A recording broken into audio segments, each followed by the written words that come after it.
नमस्कार विद्यार्थी मित्रांनो, मी आकाश जाधव तुम्हा सर्वांचं पुन्हा एकदा स्वागत करतो सायन्स प्रिकॉलच्या 2.0 व्हर्जनच्या या रिव्हिजन सेशनमध्ये.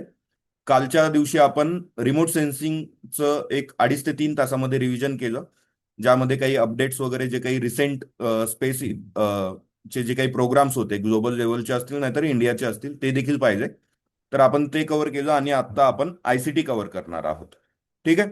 सो आयसीटी मध्ये आपल्याला जे टॉपिक कव्हर करायचे आहेत ते टॉपिक म्हणजे एकतर कम्प्युटरचे फंडामेंटल्स, त्याचे जनरेशन्स काय आहेत त्या संदर्भाने माहिती, पहिला टॉपिक. दुसरा टॉपिक आपला ऑपरेटिंग सिस्टीम्स आणि सॉफ्टवेअरवरती असेल. तिसरा टॉपिक कम्प्युटर नेटवर्क्स आणि इंटरनेटच्या संदर्भाने माहिती असेल. चौथा क्लाउड कम्प्युटिंग आणि सायबर सिक्युरिटीच्या बद्दल असेल. पाचवा डिजिटल इंडिया आणि ई गव्हर्नन्स वरती. आणि सहावा टॉपिक हा इमर्जिंग टेक्नॉलॉजीज वरती असेल.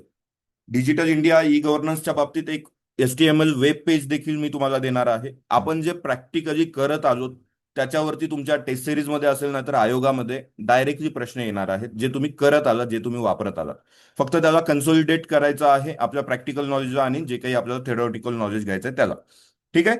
सुरुवात करूयात एका एका मुद्द्याला.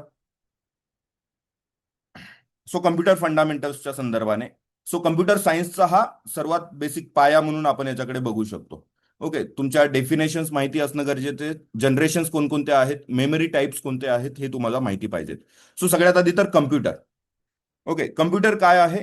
हे एक असं इलेक्ट्रॉनिक डिव्हाइस आहे जे डेटा इनपुट म्हणून इनपुट घेतं, त्याच्यावरती प्रोसेस करतं अकॉर्डिंग टू इन्स्ट्रक्शन्स, म्हणजे जे प्रोग्रामद्वारे होतं, आणि आपल्याला रिझल्ट म्हणून आउटपुट प्रोव्हाइड करतं ते. ठीक आहे. कम्प्युटर काय एक इलेक्ट्रॉनिक डिव्हाइस आहे जे डेटा ऍक्सेप्ट करतं, इनपुट म्हणून प्रोसेस करतं प्रोग्रामद्वारे, आणि रिझल्ट म्हणून आउटपुट आपल्याला तिथे देणार आहे.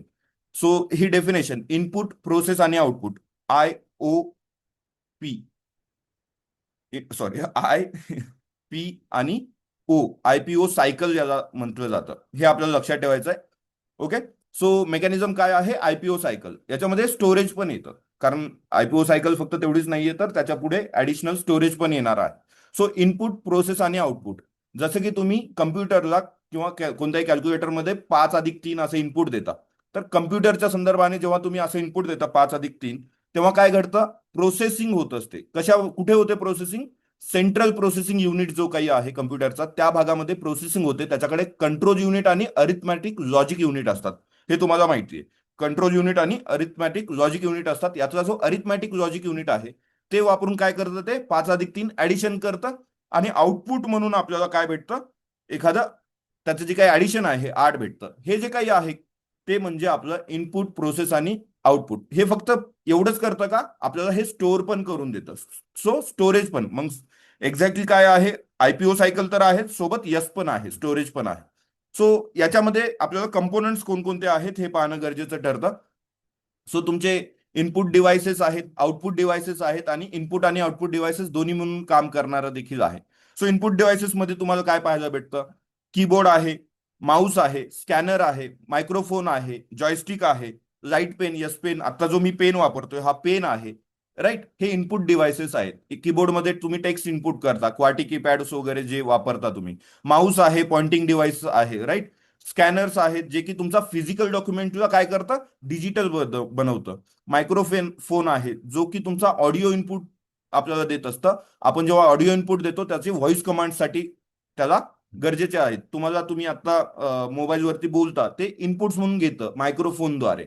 राईट. जॉयस्टिक आहे, गेमिंगसाठी तुम्ही वापरता. राईट. एअरक्राफ्ट सिम्युलेशन असतील किंवा इतर सिम्युलेशनसाठी तुम्ही जॉयस्टिक वापरत असता, आणि हे स्क्रीनवर लिहायला तुम्ही लाईट पेन आहे. आउटपुट डिव्हायसेस मध्ये काय आहेत? मॉनिटर आहे, जे तुम्हाला आता स्क्रीन दिसते मॉनिटर आहे ती. मग त्याच्यामध्ये CRT, कॅथोड रे ट्यूब असेल, LCD असेल, LED असेल, असे वेगवेगळे QLED असते क्वांटमच्या लेवलची. तर ह्या सगळ्या लेवलचे आपल्याला पाहायला भेटतात.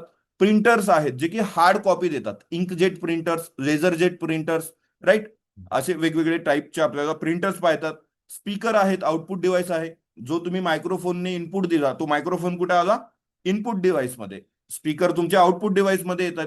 आता जो काही मी बोलतोय तो मायक्रोफोनद्वारे तुमच्यापर्यंत पोहोचतोय, आणि तुम्हाला जो ऐकायला येतोय तो स्पीकरद्वारे ऐकायला येतोय. राईट. प्लॉटर्स आहेत.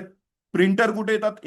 प्रिंटर असतील, प्लॉटर्स असतील, कुठे येतात? आउटपुट डिव्हाइस मध्ये येतात. स्कॅनर कुठे आहे? इनपुट डिव्हाइस मध्ये आहे. देन दोन्हीचं काम करतंय. हे जी टचस्क्रीन आता मी ज्याच्यावर काम करतोय, इनपुटही देतोय, आउटपुटही मला पाहायला भेटतोय. टचस्क्रीनचा जो काही मुद्दा आहे तो येतो तिथे. ठीक आहे. आता पुढे जाऊन प्रोसेसिंग युनिट. ठीक आहे ना, ही जी स्पीड आहे रिव्हिजनसाठी छान आहे ना, ओके आहे का? जिथं गरज आहे याच्यात काही जास्त कन्सेप्ट नाहीयेत म्हणून मी फास्ट घेतोय फार. ओके, नंतर हळू बोलेन, काही इश्यू नाही. चालेल, ओके. सो आता central processing unit. Processing unit मध्ये काय, सेंट्रल प्रोसेसिंग युनिट जो की तुमच्या कम्प्युटरचा ब्रेन म्हणून काम करतो. 3 भाग आहे त्याच्यात: arithmetic logic unit, control unit आणि रेजिस्टर्स. अरिथमॅटिक लॉजिक युनिट काय करतं, कॅल्क्युलेशन्स वगैरे जे काही आहेत, ऍडिशन, सबस्ट्रॅक्शन, कंपॅरिझन वगैरे जे काही करणं असतं. कंट्रोल युनिट एक मॅनेजर म्हणून काम करतो. जे काही इन्स्ट्रक्शन्स आहेत ते कधी एक्झिक्यूट करायच्या हे कंट्रोल युनिट ठरवत असतं. आणि रजिस्टर काय, सेंट्रल प्रोसेसिंग युनिटच्या आतमध्ये असलेली एक छोटीशी पण अत्यंत फास्ट अशी मेमरी आहे, जी की टेम्पररी डेटा स्टोअर करायला हेल्प करते, वापरत असते. हा रजिस्टर सर्वात फास्टेस्ट कोण म्हटलं, registers. Register, cache, RAM, ROM असे 4 ऑप्शन आहेत. सर्वात फास्टेस्ट म्हणजे रजिस्टर. रजिस्टर नसेल तर कॅश मेमरी. ठीक आहे, कॅश नसेल तर रॅम आला तिथे. चाल, पुढे बघूयात. आता सेंट्रल प्रोसेसिंग युनिट जो काही आहे हा सीपीयू कशामध्ये स्पीड मेजर करतो, हर्ट्स मध्ये मेजर करतो. की प्रोसेसर जे काही आपले आहेत ते 1 गिगाहर्ट्स म्हणजे काय असणार आहे, एका सेकंड मध्ये 1 अब्ज ऑपरेशन एका सेकंड मध्ये कम्प्लीट होतात. फ्रिक्वेन्सी किती आहे त्याची, हर्ट्स मध्ये मेजर केली गेलेली आहे स्पीड सीपीयूची, राईट. आताचे आपले सगळे गिगाहर्ट्सचे प्रोसेसर्स असतात. ओके, हा मुद्दा तिथं लक्षात ठेवायचा आहे तुम्हाला. आता जनरेशनकडे या. जनरेशन, कितवी जनरेशन चालू आहे, 5वी जनरेशन चालू आहे. ओके, याच्यावरती देखील एखादा प्रश्न आला तर येतो. मग बेसिकली काय वेगवेगळ्या जनरेशन येत आहेत म्हणजे काय, टेक्नॉलॉजी, कम्प्युटर टेक्नॉलॉजी वाढत जातीये. टेक्नॉलॉजी वाढत जाते, त्याच्या जनरेशन मध्ये चेंज होत आहेत, म्हणजे साईज कमी कमी होत जातोय, स्पीड वाढत जाते, कॉस्ट देखील कमी कमी होत जाते. या 3 पॅरामीटर्स वरती चाललंय. पहिली जनरेशन जवळपास 40 ते 56 मध्ये चालली गेली. काय आहे, एक छोटीशी ग्लास ट्यूब ज्याच्यामध्ये अख्खी व्हॅक्यूम ट्यूब वरती काम करणारी. दुसरी जनरेशन कशावरती काम करते, ट्रान्झिस्टर्स वरती काम करते. तिसरी जनरेशन इंटिग्रेटेड सर्किट्स वरती काम करते. चौथी generation very large scale integration वरती काम करते, मायक्रो प्रोसेसर्स येतात. आणि 5वी जनरेशन जी आत्ताही कामाला आहे, 4थी जनरेशन सुद्धा कामाला आहे, राईट. 5वी जनरेशन एआय वरती किंवा पॅरलली प्रोसेसिंग होत आहेत याच्यावरती काम करते. ओके, टेक्नॉलॉजी कोणती वापरतात याच्यावरती डायरेक्ट प्रश्न येऊ शकतो, किंवा पिरियड्स आले तर येऊ शकतात. शक्यता कमीच आहे, पण ठीक आहे. तुम्हाला त्या तुमच्या लेक्चर्समध्ये जे कम्प्लीट लेक्चर्स तुम्ही केलेत त्याच्यामध्ये कसं पाठ करायचं काय नाही सगळं सांगितलेलं आहे. डोळ्याखालून गेलं जर चुकून आला तर शक्यता कमीच आहे. ठीक आहे, एवढंच आपल्याला जरी लक्षात आलं तरी गरजेचं आहे. लँग्वेज कोणती वापरतात, एक्झाम्पल कोणते आहे. So start with first generation. Vacuum tube वरती काम करतात, म्हणजे तुमची व्हॅक्यूम असलेली ट्यूब आहे ज्याच्यातून इलेक्ट्रिक करंट फ्लो होणार आहे. On off electric current flow झाला ऑन आहे, ऑफ जर फ्लो होत नसेल तर ऑफ आहे. आणि ऑन ऑफ किंवा 0-1 वरती काम करणाऱ्या सगळ्या गोष्टी आपण इथे पाहतो.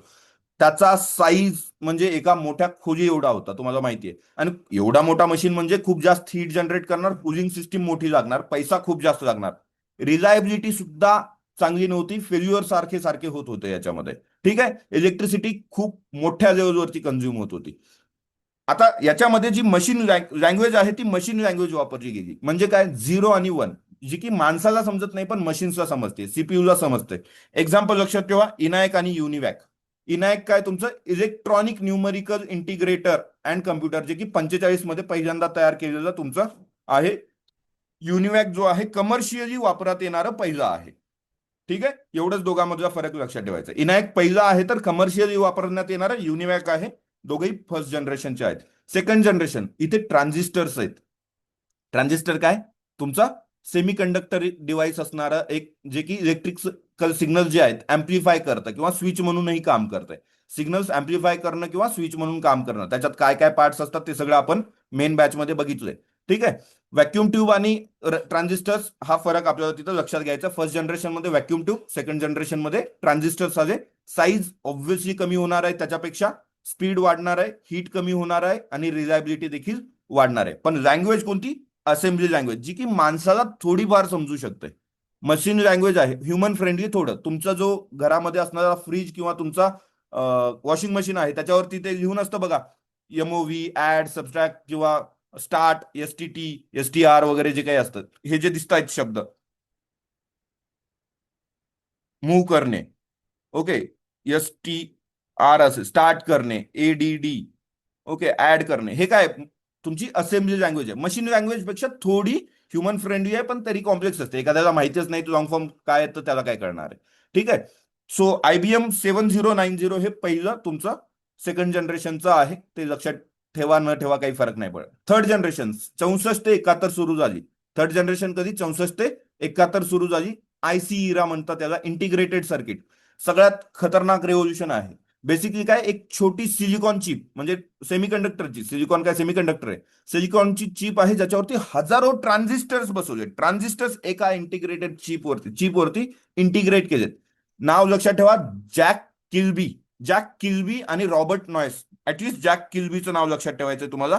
तुम्हाला सगळा डेटा आहे तिकडे, मी काय लिहून प्रत्येक गोष्ट देणार नाही आता इथे, कारण वेळ जास्त लागेल otherwise.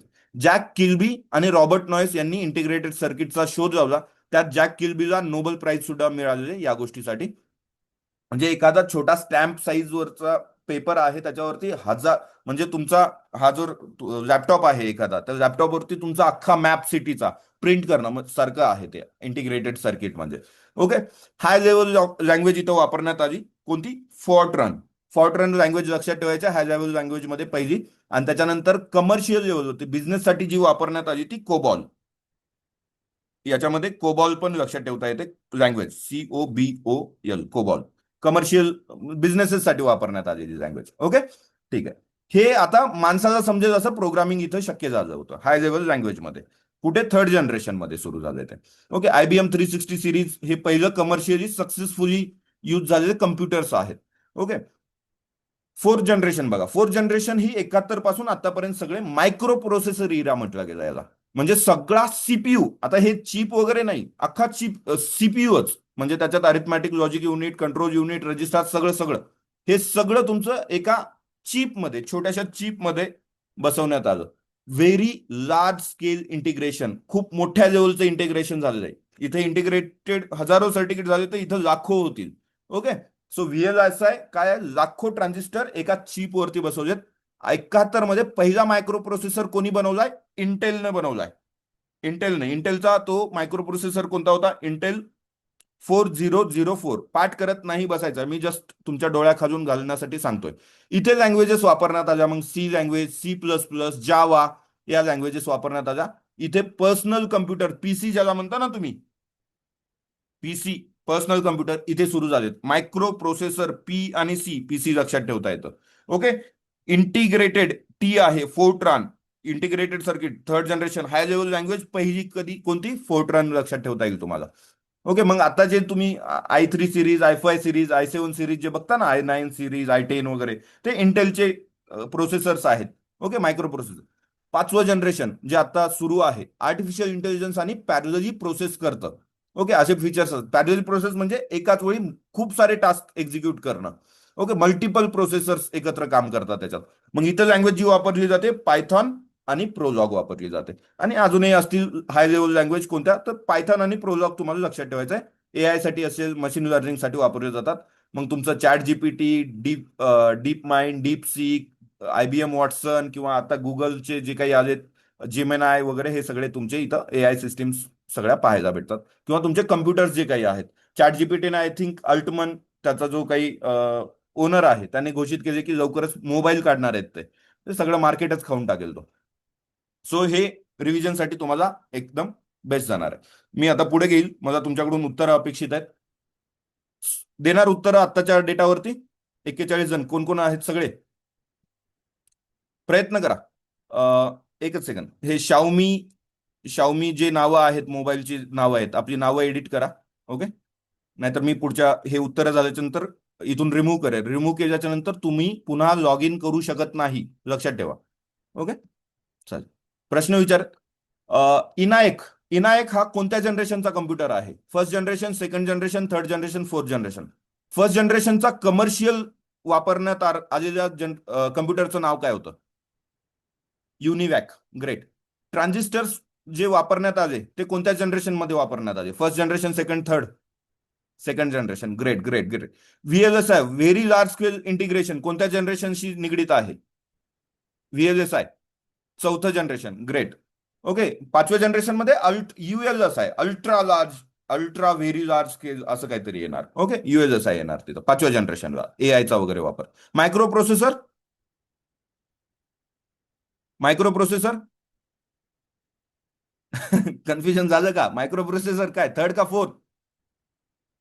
Fourth generation. Integrated circuit, integrated circuits, third generation. Nice nice nice nice. चल पुढे. आता मेमरी टाइप्स. पाणी पिऊन घेऊ.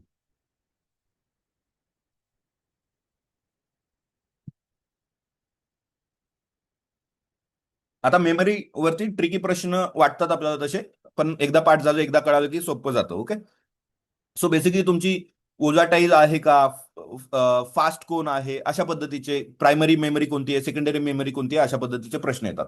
सो मेमरी म्हणजे काय, तुमचा कम्प्युटरमध्ये डेटा स्टोअर करण्यासाठी आणि प्रोसेस करण्यासाठी आपल्याला मेमरी लागत असते. आणि त्याचे दोन प्रकार असतात स्टोअर करण्यासाठी असणारी, प्रायमरी मेमरी आणि सेकंडरी मेमरी. प्रायमरी मेमरी ही मेन मेमरी आहे, सेकंडरी ही स्टोरेजसाठी आहे. सो प्रायमरी मेमरी जी असते ती सीपीयूला थेट ऍक्सेस देऊ शकते. ओके, किंवा सीपीयूचा थेट ऍक्सेस प्रायमरी मेमरीकडे असतो, सेकंडरी मेमरीकडे प्रायमरी सीपीयूचा थेट ऍक्सेस नसतो. सगळ्यात महत्वाचा मुद्दा. आता ओलाटाईल आणि नॉन ओलाटाईलचा मुद्दा येतो. जेव्हा तुम्ही जर कम्प्युटर बंद केला, वापरत नसाल, तर डेटा सगळा निघून जाणं हे ओलाटाईल झालं. पण कम्प्युटर किंवा मोबाईल बंद केल्याच्या नंतरही डेटा राहत असेल त्या स्टोरेजमध्ये, तर तो नॉन ओलाटाईल झाला, नॉन ओलाटाईल मेमरी झाली. ठीक आहे, हे दोन कन्सेप्ट झाले. आता तुमचा एक एक आपण मेमरी प्रकार बघू. So random access memory. Random access memory काय आहे तुमची? प्रायमरी मेमरी आहे आणि ओलाटाईल आहे. प्रायमरी आहे आणि ओलाटाईल आहे, ज्याच्यामध्ये तुमचं बेसिकली कम्प्युटरच्या सगळ्यात महत्वाची कामाची जागा आहे. एखादं सॉफ्टवेअर उघडता तुम्ही, ओके, तेव्हा ते हार्ड डिस्क मधून रॅम मध्ये येतं. हार्ड डिस्क मधून तुमचे सगळे सॉफ्टवेअर वगैरे हार्ड डिस्क मध्ये असतात ना, हार्ड SSD ड्राईव्ह किंवा हार्ड डिस्क HDD ड्राईव्ह, तिथून ते कुठे येणार आहेत? रॅम मध्ये येणार आहेत पहिल्यांदा, जेव्हा तुम्ही एखादा कम्प्युटर, आणि मग ते सीपीयू त्याच्यावर काम करायला लागतं. सो रॅन्डम ऍक्सेस म्हणजे काय? कोणत्याही लोकेशन मधला डेटा डायरेक्टली ऍक्सेस करता येणार, सिक्वेन्स फॉलो करायची त्याला गरज पडत नाही, म्हणून रॅन्डम ऍक्सेस. जसं की तुमचं एखादं पुस्तक डायरेक्ट कोणतंही ओपन करा पुस्तक. ओके, मी वपुर्झा पुस्तकाचं नेहमी येतं, कोणतंही पेज ओपन करा, एकदम खतरनाक माहिती, तुमच्या आयुष्याला वळण लावणारी माहिती लगेच भेटून जाते. रॅन्डम ऍक्सेस झाला. सो त्याच्यातही स्टॅटिक रॅम आणि डायनॅमिक रॅम असे प्रकार येतात, एस रॅम आणि डी रॅम, पण त्याच्यात काही जायची गरज नाही तुम्हाला. ओके, पुढे. सो रॅम बद्दल लक्षात आलं. प्रायमरी आहे, ओलाटाईल आहे, प्रायमरी आहे आणि ओलाटाईल आहे. रोम आता. ओके, रोम काय आहे तुमचा? प्रायमरीच आहे, प्रायमरीच आहे पण नॉन ओलाटाईल आहे. रीड ओनली मेमरी म्हणजे काय? जे काही ओनर असतात कम्प्युटरचे, मोबाईलचे वगैरे, ते इनबिल्ट त्याच्यामध्ये जेव्हा बनवत असतात तेव्हा ते राईट करून दिलेलं असतं, तुम्ही फक्त पाहू शकता. इझिली त्याला रिराईट नाही करतायत, म्हणून फक्त रीड ओनली मेमरी. त्याच्या जे प्रकार असतात ना, त्याच्यामध्ये मग एखादी वेळेस येऊ शकतं ते, मी सांगेन ते प्रकार कोणते आहेत. So basic input output system, BIOS, हा जो काही मुद्दा आहे. ओके, हा बायोस म्हणजे काय? कम्प्युटर जेव्हा स्टार्ट करतो ना आपण, तेव्हा सर्वात आधी जे प्रोग्राम एक्झिक्यूट होत असतात आणि तुमचं कम्प्युटर ओपन होण्याची जी प्रोसेस आहे, की हार्डवेअर बरोबर आहेत का चेक करणं, कीबोर्ड आहे का, मॉनिटर आहे का, हार्ड डिस्क आहे का तिथं, हे सगळं बायोस करत असतं. ओके, पॉवर ऑन केल्या केल्या सेल्फ टेस्टिंग करणं हे बायोस. मग तिथं कोण आहे? रीड ओनली मेमरी मध्ये ते स्टोअर केलेलं आहे BIOS. Okay, read only data read करू शकता, पण नॉर्मली राईट करू शकत नाही, बदल करू शकत नाही. मग त्याच्यामध्ये प्रकार येतात, P ROM, E ROM, EP ROM किंवा ई पी रॉम. म्हणजे काय? प्रोग्रामेबल रीड ओनली मेमरी, एकदाच प्रोग्राम करता येतो. Erasable programmable read only memory, UV लाईटचा वापर करून इरेज करता येतं आणि मग लिहिता येतं. इलेक्ट्रिकली, सॉरी, हा इरेजेबल, फक्त हा इलेक्ट्रिकली इरेजेबल म्हणजे इलेक्ट्रिसिटीचा वापर करून करता येतं. पाठ करायचंय का? बिलकुल नाही. नॉर्मली काय, read only memory, ROM permanent आहे, एवढंच. ओके, चालेल. पुढे या कॅश मेमरी.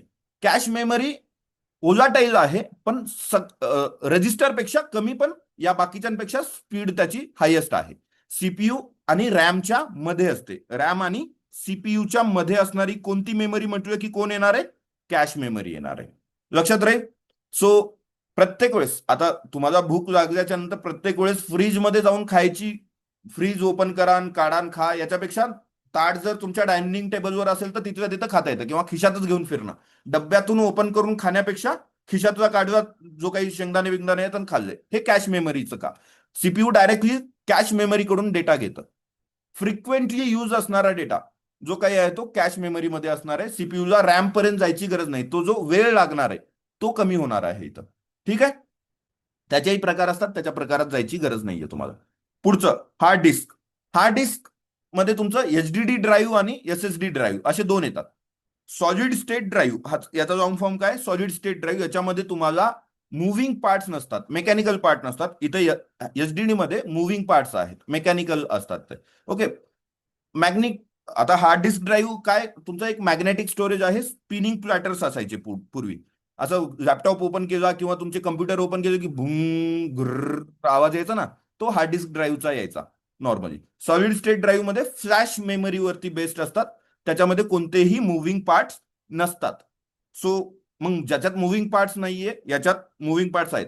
मला सांगा फास्ट कोणती असणार आहे आणि महाग कोणती असणार आहे. फास्ट आणि महाग कोणती असणार आहे. एचडीडी असेल का एसएसडी असेल. एसएसडी असणार आहे. हे सेकंडरी स्टोरेज आहे हार्ड डिस्क ड्राईव्ह, आणि तुमचे परमनंट आहेत, परमनंट स्टोरेज केलेले. आणि ज्याला परमनंट म्हणजे की नॉन ओजाटाईल वाला हा हार्ड डिस्क ड्राईव्ह वाला मुद्दा, सॉलिड स्टेट ड्राईव्ह वाला मुद्दा. सेकंडरी स्टोरेज मग तुमचा फ्लॅश आला किंवा युनिव्हर्सल सिरियल बस, युएसबी वगैरे येतात, या सगळ्या गोष्टी देखील त्याच्यामध्ये आपल्याला पाहायला भेटतं. सेकंडरी स्टोरेज आहेत, पोर्टेबल आहेत. युएसबी कार्ड वगैरे तुम्ही वापरता ना, युएसबी ड्राईव्ह वगैरे, पेन ड्राईव्ह ज्याला तुम्ही म्हणता, ते सगळे त्याच्यामध्ये येणार आहे. ठीक आहे. सो तुम्हाला प्रश्न आता चालेल, डायरेक्ट प्रश्न घेऊ. आहात का रेडी. ओके. सीपीयूला डायरेक्टली ऍक्सेस करणारी मेमरी कोणती, प्रायमरी मेमरी का सेकंडरी मेमरी. Primary memory. ठीक आहे. फास्टेस्ट मेमरी कोणती, प्रायमरी मेमरी का सेकंडरी मेमरी. प्रायमरी. प्रायमरी मधला फास्ट कोण आहे, रॅम आहे, रोम आहे, कॅश मेमरी आहे. रॅम, रोम आणि कॅश कोणती आहे. Cash memory. कॅश मेमरी कुठं असते, कोणत्या दोघांच्या मध्ये असते, कॅश मेमरी कोणत्या दोघांमध्ये काम करते. सीपीयू आणि रॅम मध्ये काम करते. ओलाटाईल प्रायमरी मेमरी मध्ये ओलाटाईल कोण आहे, रॅम आहे का रोम आहे. रॅम आहे. आणि रोम कशी, रीड ओनली मेमरी तुमची नॉन ओलाटाईल आहे. ग्रेट ग्रेट ग्रेट, खूपच मस्त. बायस मध्ये, बेसिक इनपुट आउटपुट सिस्टीम मध्ये कोणती मेमरी, म्हणजे बायोस हे कोणत्या मेमरीमध्ये स्टोअर असतं. BIOS basic input output system हे कोणत्या मेमरीमध्ये स्टोअर असतं, RAM, cache, ROM, HDD. ROM मध्ये स्टोअर असतं. फारच फास्ट जमतंय की रे तुम्हाला. चाल. आता नंबर सिस्टीम हे कसं हँडल करायचं काय नाही हे सगळं लेक्चरमध्ये घेतोय. इथं काय तुम्हाला एक्झाम मध्ये गणितही येणार नाहीयेत आणि ते काही करायचंही नाहीये. फक्त बायनरी नंबर बेस 2 असतो, 0 आणि 1, एवढंच लक्षात घ्यायचंय. कम्प्युटरची बेसिक लँग्वेज आहे, कम्प्युटरला नेटिव्ह लँग्वेज किंवा कम्प्युटरला सीपीयूला समजणारी लँग्वेज. ओके. बायनरी डिजिट आहेत 0 आणि 1 बस. ऑक्टल आहे, त्याच्यामध्ये 0 to 7 असे 8 बेस असणारा 0 to 7 डिजिट वापरतात. डेसिमल मध्ये आपण जी वापरतो 0 to 9, आणि हेक्साडेसिमल ही सुद्धा आपण वापरतो 0 to 9 आणि ए पासून एफ पर्यंत. मग तुमचं सगळं लिहिणं वगैरे सगळं त्याच्यात येतं. ओके. हे 16 बेस असतो याचा. याच्या पलीकडे काही जायचं नाहीये आपल्याला. ठीक आहे. चल.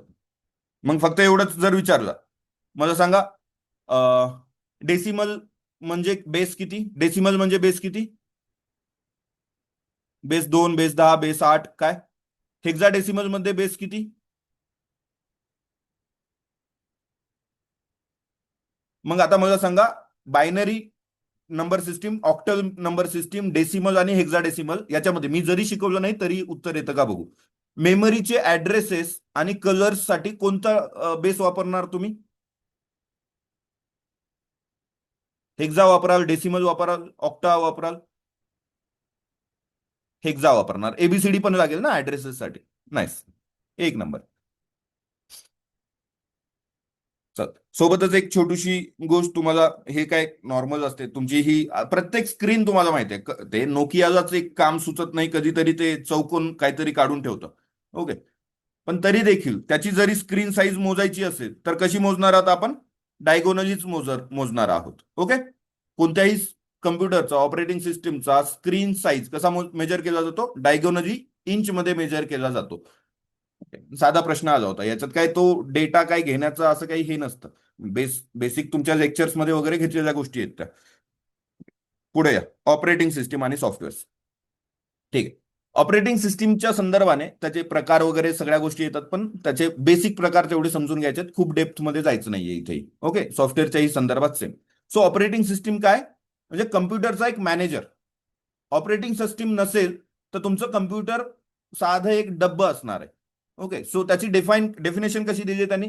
अन operating system is a system that manages computer hardware and software resources and provide common services for computer programs. Computer प्रोग्राम्सला तुमचे सर्व्हिसेस प्रोव्हाइड करणं, तुमचे software resources, hardware resources manage करण्याचं काम कोण करतं? ऑपरेटिंग सिस्टीम करतं. ठीक आहे. सो याला काय अनालॉजी वगैरे देण्याची काही तुम्हाला गरज नाहीये, सहज समजून येण्यासारखी गोष्ट. फंक्शन्स काय आहे त्याचे? प्रोसेस मॅनेजमेंट करतं, मेमरी मॅनेज करतं, फाईल मॅनेज करतं, डिव्हाइसेस मॅनेज करतं, सिक्युरिटी प्रोव्हाइड करतं, युजर इंटरफेस देतं. प्रोसेस मॅनेजमेंट करतं म्हणजे काय? जे तुमचे रनिंग प्रोग्राम्स, बेसिकली प्रोसेस म्हणजे काय? Running programs. जेव्हा तुम्ही तुम्ही आता जे काही ओपन केलेलं आहे, टेलिग्राम म्हणा, MS वर्ड किंवा तुम्ही PDF ओपन केली, तेव्हा एक प्रोसेस तयार होत असते. ऑपरेटिंग सिस्टीम काय करते? ती प्रोसेस सीपीयू मध्ये शेड्यूल करते. कोणते प्रोसेसला म्हणजे सीपीयूला मिळायला पाहिजे, ती कधी किती वेळासाठी मिळायला पाहिजे, हे सगळं कोण ठरवतं? ऑपरेटिंग सिस्टीम ठरवतं. सो मल्टीटास्किंगही करणं गरजेचं पडतं. सो मल्टिपल प्रोग्राम्स चालवले जातील मल्टीटास्किंग मध्ये, राईट? मग तुमचे युट्यूब बघता तुम्ही ऍट अ टाइम, आता हे झूमवरचं लेक्चर बघताय, मध्येच टेलिग्रामवरती कोणाचा अजून नोट्स आल्या ते ओपन करून बघताय, कोणाचा मेसेज येतोय, हे सगळं मल्टीटास्किंग आहे त्या कम्प्युटर. मग हे कोण करतंय? ऑपरेटिंग सिस्टीम मॅनेज करत असतं. ओके. मग त्याच्यात प्रकार असतात. सीपीयू शेड्युलिंग करावं लागेल, त्याला टाइम अलॉट करावा लागेल, फर्स्ट कम फर्स्ट सर्व किंवा राऊंड रॉबिन, की प्रत्येक प्रोसेसला किती टाइम, इक्वल टाइम देणं, प्रायोरिटी शेड्युलिंग करणं वगैरे वगैरे गोष्टी येतात. याच्यावरती तुम्हाला डायरेक्ट प्रश्न अपेक्षित नाहीत. ओके. मेमरी मॅनेज करायची आहे. कसं? तुमचा रॅम आहे, रॅमला अलोकेट करायचं आहे, प्रोग्राम्सला एका एका प्रोग्रामला अलोकेट करायचे, कोणत्या प्रोग्रामवरती काम करायला पाहिजे काय नाही वगैरे, रॅम अलोकेट करण्याचं काम सुद्धा तुमची ऑपरेटिंग सिस्टीम करते. प्रोग्राम जेव्हा एखादा क्लोज करतो आपण, तेव्हा रॅम काय एकदम फ्री होऊन जाते. आता रॅम खूप सगळे कामं करते आणि ती तुमचा मोबाईल हँग होतो म्हणता बघा तुम्ही, तेव्हा तुम्ही काय करू शकता? व्हर्च्युअल मेमरी वापरू शकता. म्हणजे काय? तुमच्या हार्ड डिस्क ड्राईव्ह ज्या काही आहेत, HDD, ओके, तुमची जी इतर मेमरी आहे, स्टोरेज मेमरी, त्याचा काही भाग तुम्ही रॅम म्हणून व्हर्च्युअली वापर करता, त्याला व्हर्च्युअल मेमरी म्हणतात.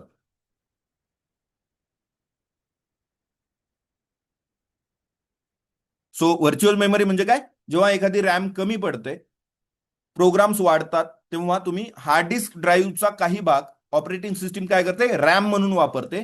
सो तुमच्या ऑब्व्हियसली रॅम एवढं फास्ट नाही असणार आहे, पण बऱ्यापैकी ते बॅकअप म्हणून चांगल्या पद्धतीने काम करू शकतं. ओके. सो तुम्ही तुमचा मोबाईल हँग होत असेल, घरचा एखादा फेकून द्यायचा नसेल, तर तुम्ही हार्ड डिस्क मधली काही मेमरी व्हर्च्युअल मेमरी म्हणून वापरू शकता. ओके.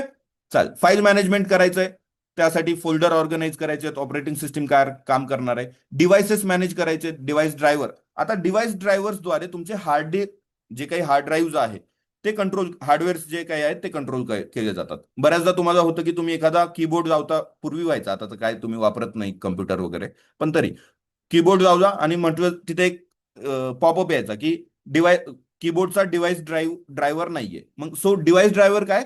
जो की तुमचा सॉफ्टवेअर आहे एक, जो की ऑपरेटिंग सिस्टीमला स्पेसिफिक हार्डवेअर सोबत कम्युनिकेट कसं करायचं ते सांगतं. डिव्हाइस ड्रायव्हर काय करतं? त्या डिव्हाइसला, म्हणजे जो काही कीबोर्ड वगैरे माऊस वगैरे लावलाय, त्याच्यासाठीचा एक सॉफ्टवेअर आहे जो की ऑपरेटिंग सिस्टीमला तो हार्डवेअर कसं कम्युनिकेट करायचं हे सांगत असतं. ठीक आहे. मग सिक्युरिटीसाठी पण आहे. तुम्ही कम्प्युटर ओपन करता, युजर नेम पासवर्ड वगैरे टाकता, ऍक्सेस कंट्रोल करण्यासाठी. ओके. किंवा एखादी फाईल आहे ती स्पेसिफिक लोकांना ऍक्सेस करता यावी यासाठी फायरवॉल वगैरे जे काही आहेत सिक्युरिटीमध्ये येतात हे सगळे. ओके. आणि देन युजर इंटरफेस, तुम्हाला माहित आहे, ग्राफिकल युजर इंटरफेस किंवा कमांड लाईन इंटरफेस. तुमचं विंडोज, मॅक वगैरे जे काही येतात किंवा लिनक्सचे जे कमांड म्हणजे तुम्ही टाईप करून वापरता, हे सगळे तुमचे युजर इंटरफेसमध्ये येतात. ठीक आहे. चालेल. मग याच्यामध्ये टाइप्स ऑफ सॉफ्टवेअर जर प्रश्न आला, कोणते आहेत types of software? System software, okay, system software आहे, ऍप्लिकेशन सॉफ्टवेअर आहे, किंवा फर्मवेअर. फर्मवेअर मध्ये कोण येतो? तुमचा बायोस येतो, बेसिक इनपुट आउटपुट सिस्टीम येते, जे की हार्डवेअर मध्ये एम्बेडेड असते. ओनर स्वतः आधीच टाकून देतो, तुम्ही काय त्याच्यात बदल करत नाही. करता येऊ शकतं, काय काय नाही काय ते वेगळी गोष्ट, पण नॉर्मली तुम्ही ते करत नाही, करायचंही नसतं. केलं की मग ते दुकानात नेऊन सोडून द्यायचं असतं. ठीक आहे. म्हणजे ते बेसिकली कशासारखं असतं बघा, मुलींच्या क्लिप सारखं असतं. डोक्याची क्लिप असते, त्याची एकदा स्प्रिंग निघाली की ते फेकूनच द्यायच्या कामाचं आहे. तुम्ही कितीही प्रयत्न करा, त्याला लावतो गड्या, लावता येत नाही. अशा पद्धतीचं फर्मवेअर सॉफ्टवेअर आहे तो. ऍप्लिकेशन सॉफ्टवेअर, तुम्ही जेवढे ऍप्लिकेशन वापरताय ते सगळे application, VLC media player, Chrome, zoom वापरताय, टेलिग्राम वापरताय, जेवढे ऍप वापरताय, व्हॉट्सअप, इंस्टाग्राम, सगळे सगळे ऍप्लिकेशन सॉफ्टवेअर आले. MS वर्ड, मायक्रोसॉफ्ट ऑफिसचे जे आहेत, फोटोशॉप वगैरे सगळे. सिस्टीम सॉफ्टवेअर काय? ऑपरेटिंग सिस्टीम बघितली आता, सिस्टीम सॉफ्टवेअर आहे तो. डिव्हाइस ड्रायव्हर, ऑपरेटिंग सिस्टम म्हणजे सिस्टीम सॉफ्टवेअर आहेत. युटिलिटीज, हे सुद्धा सिस्टीम सॉफ्टवेअर आहेत. युटिलिटीज म्हणजे काय? तुमचे अँटीव्हायरस किंवा डिस्क फॉर्मॅट वगैरे किंवा ते झिप फाईल वगैरे जे येतात ते सिस्टीम सॉफ्टवेअर असतात. ठीक आहे. चाल चल.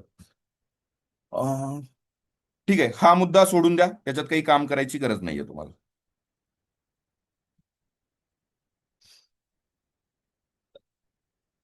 अच्छा. आता प्रोग्रामिंग लँग्वेजेस वरती किती वेळ झाला? अर्ध्या तासामध्ये 2 टॉपिक होत असतील तर मस्त.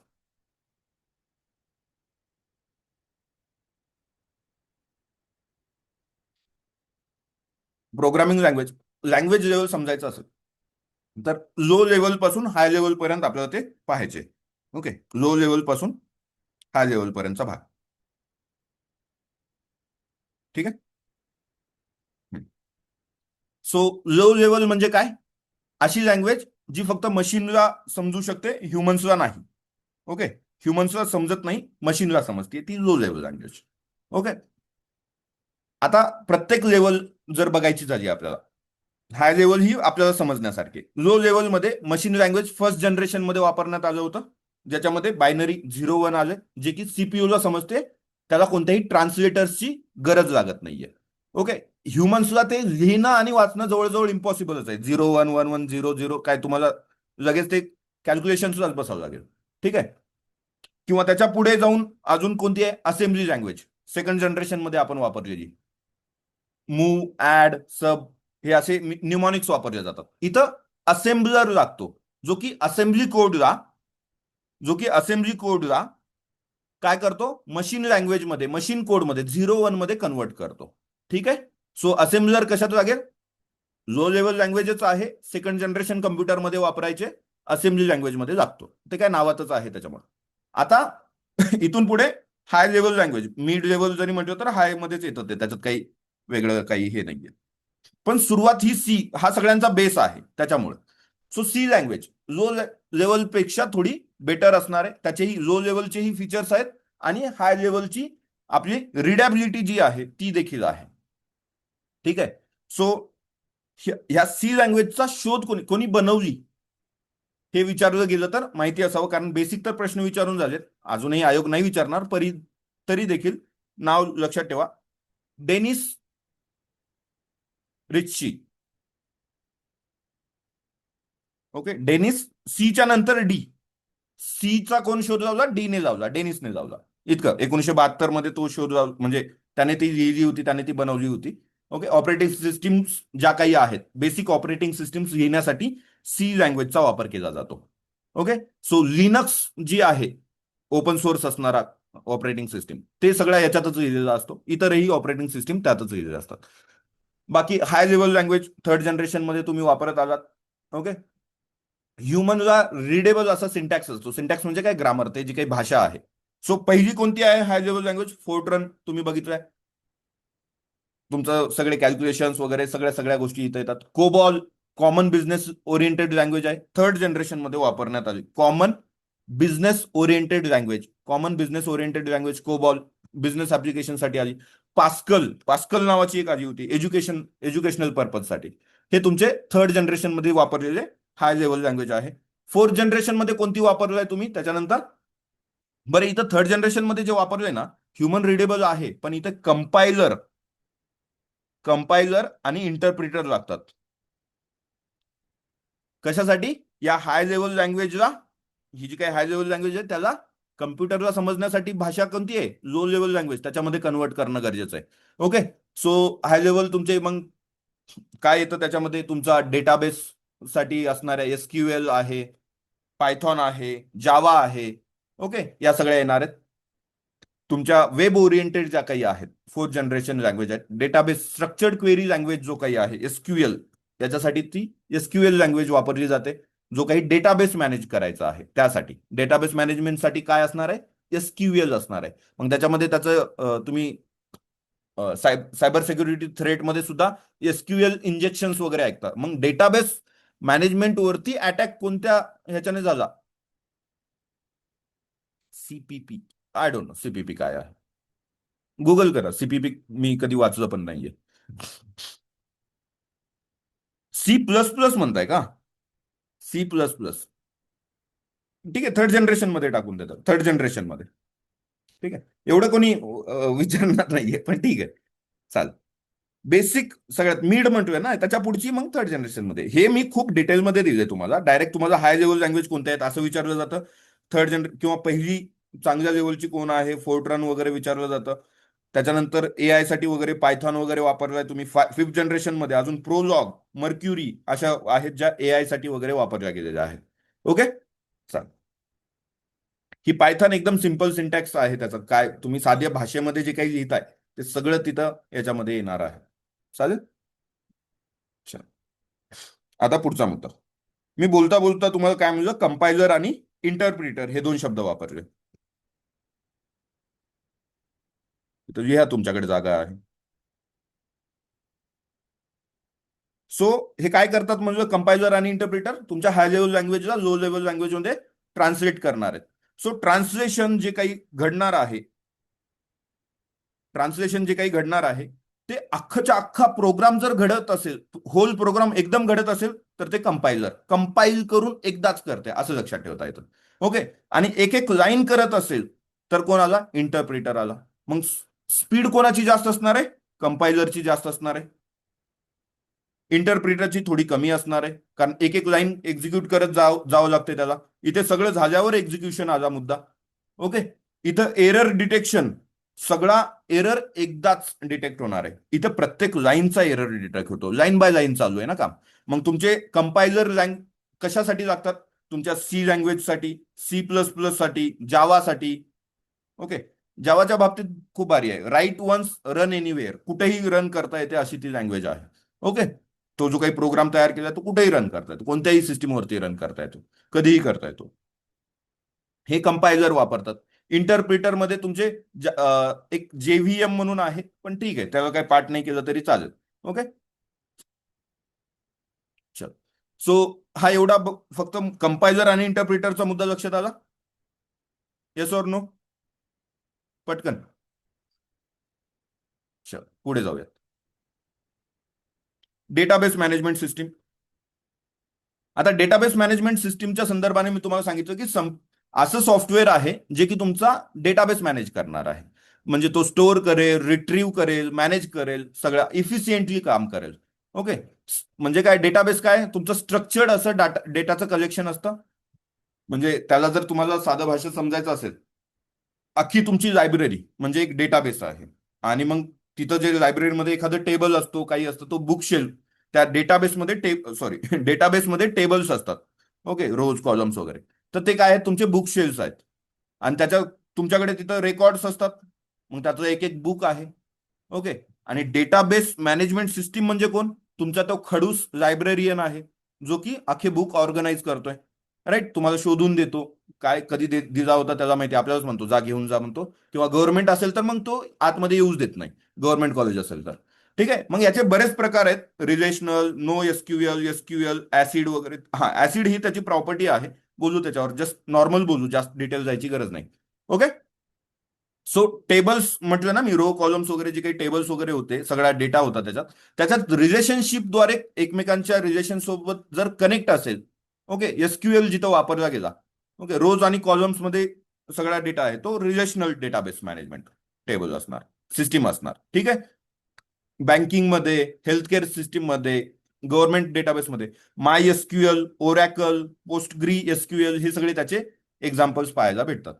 मग त्याच्यानंतर येते ते नो एसक्यूएल. इथं काय होतं, रिलेशनल मध्ये एसक्यूएल होता. ओके.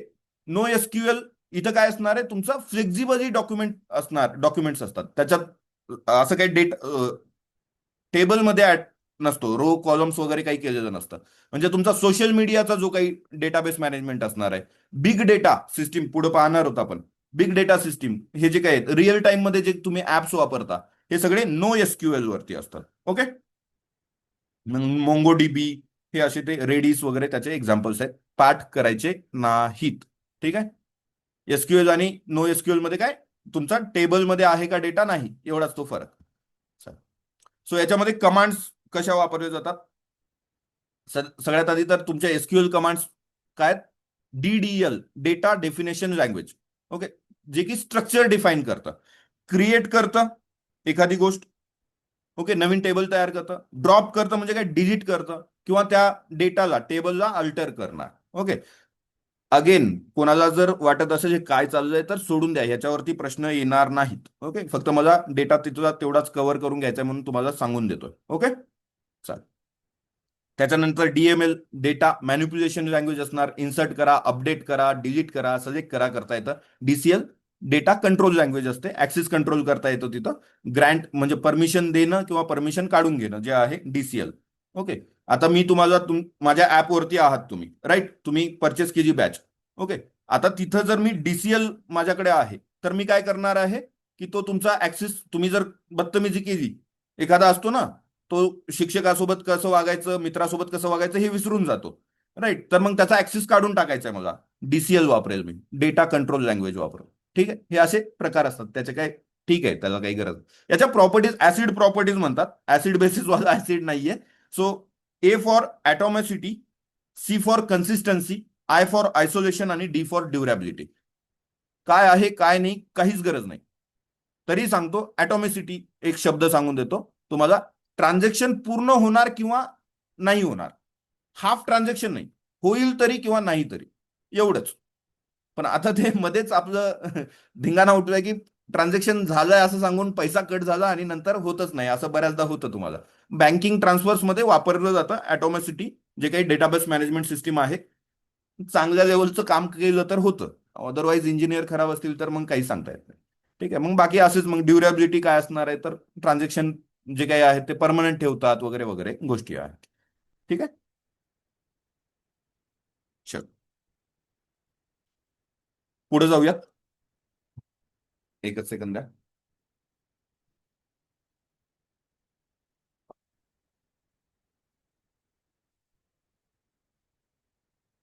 कोणाला असं खूप रंगीत वगैरे काही नोट्स पाहिजे नाहीयेत ना, कारण ऑलरेडी आपल्या नोट्स मार्केटमध्ये आहेत, रंगीत, रंगीबेरंगी, किंवा अजून वेब पेजेस सगळं आहे. हे चालतंय ना तुम्हाला, कारण हे फास्ट ट्रॅक आहे. तुम्हाला शब्द शब्द माहिती पाहिजेत, रीड केलं तुम्ही जे आतापर्यंत केलं ते सगळं एकदम फास्ट मध्ये व्हावं, यासाठी चालू आहे ही सगळी तयारी आपली. ठीक. चालेल. सो आतापर्यंत काय बघितलं आपण मागच्या दोन टॉपिकमध्ये, कम्प्युटर काय आहे, इलेक्ट्रॉनिक डिव्हाइस, आयपीओ सायकल बघितली, 5 जनरेशन बघितल्या कम्प्युटरच्या, इनायक काय आहे, पुन्हा मेमरीज बघितल्या, ओलाटाईल, non ओलाटाईल, primary, secondary, cash memory, registrar वगैरे, मॉनिटरचा साईज, डायगोनल मेजर करतात वगैरे वगैरे. पुन्हा ऑपरेटिंग सिस्टीम्स बघितल्या, त्यांचे फंक्शन्स बघितले, बायोस सिस्टीम काय आहे, ऍसिड काय आहे, डेटाबेस मॅनेजमेंट सिस्टीम वगैरे आता जस्ट बघितलं आपण. चल. सो आता कम्प्युटर नेटवर्क आणि इंटरनेट याचे मी छोट्या छोट्या रेकॉर्डिंग करू का? किती वेळ झाला याला? का घेऊन टाकू? 1-1.5 तासाची झालं तरी चालून जाते, काय इश्यू नाही, राहू देतो, कंटिन्यू करतो यालाच. ठीक आहे. कम्प्युटर नेटवर्क आणि इंटरनेट हा मुद्दा समजून घ्यायचा. मग topologies, OSI models, protocols, IP address वगैरे या गोष्टी पाहायच्यात. सो ओएसआय मॉडेलवरती बऱ्यापैकी मुलांना थोडी अडचण येते, किंवा नेटवर्किंग डिव्हायसेस वरती अडचण येऊ शकते. सो सगळ्यात आधी तर टाईप ऑफ नेटवर्क, आपल्याला टीसीपी, युडीपी वगैरे सगळं बघायचंच आहे. काय आहेत प्रोटोकॉल्स मधले लेअरचे नंबर्स वगैरे गोंधळ होतो, तर तोही काय आहे काय नाही बघू. पोर्ट्स नंबर्स वगैरे पाठ करायचे असतील तर ते देखील आपण थोडंसं करून घेऊ, पण डेप्थ मध्ये जाऊ नका अगेन. सो सगळ्यात आधी तर टाईप ऑफ नेटवर्क पाहायचे असेल, नेटवर्क म्हणजे काय. सो दोन किंवा दोनपेक्षा अधिक कम्प्युटर्स एकमेकांशी कनेक्ट करणं. जेणेकरून ते डेटा शेअर करू शकतात आणि कम्युनिकेट करू शकतात. ठीक आहे, हे झालं तुमचं नेटवर्क. मग त्याचे प्रकार कोणकोणते आहेत? तर पॅन आहे, लॅन आहे, मॅन आहे, वॅन आहे. पॅन, लॅन, मॅन, वॅन. पॅन काय आहे? पॅन इंडिया नाही. पॅन म्हणजे पॅन इंडिया नाही, पर्सनल एरिया नेटवर्क. तुमचं एक 10 मीटर मध्ये असणार. म्हणजे तुमचं आत्ता जे तुम्ही मोबाईलवरती हेडफोन लावून ऐकताय, तुम्ही तुमचा पॅन क्रिएट केला, पर्सनल एरिया नेटवर्क क्रिएट केलाय. ब्लूटूथ हेडसेट्स, तुमचे स्मार्ट वॉच, लॅपटॉप, मोबाईलचे हॉटस्पॉट्स वगैरे जे काही असतात मोबाईलचे, हे सगळे तुमचे पर्सनल एरिया नेटवर्क्स आहेत. ठीक आहे. मग त्याच्यामध्ये सोनीने आणलं होतं बघा एकदा, झिगबी नावाची टेक्नॉलॉजी आणली होती. ओके. अदरवाईज आपण ब्लूटूथ वगैरे वापरतो किंवा इन्फ्रारेड वापरतो याच्यामध्ये, या पॅन मध्ये. ठीक आहे. त्याचेही आता बरेचसे ब्लूटूथ 5.0 आलाय, जो की जवळपास 250 मीटर पर्यंत हे देतं, पूर्ण नेटवर्क देतं, कव्हरेज देतं. ठीक आहे. चल, local area network. Local area network तुमच्या बिल्डिंगसाठी किंवा एखाद्या कॅम्पस पर्यंत, कॅम्पसमध्ये वगैरे, एखाद्या स्कूलसाठी, एखाद्या ऑफिससाठी जे वापरलं जातं, त्याची जी रेंज आहे, तिथं लोकल एरिया नेटवर्क वापरणार सर्वाधिक वापरलं जाणार, कारण प्रत्येकाला पाहिजे आहे लोकल एरिया नेटवर्क. ठीक आहे. ऑफिस कम्प्युटर्स, एका ऑफिसमध्ये सगळे कम्प्युटर एका लॅन वरती असतात. स्कूल कम्प्युटरच्या लॅब्स ज्या आहेत, एका लॅबवरती एकाच नेटवर्कवरती असतात. तिथं तुम्ही तुमचा प्रिंटर एकच असतो, एका कम्प्युटरवरून प्रिंट दिली.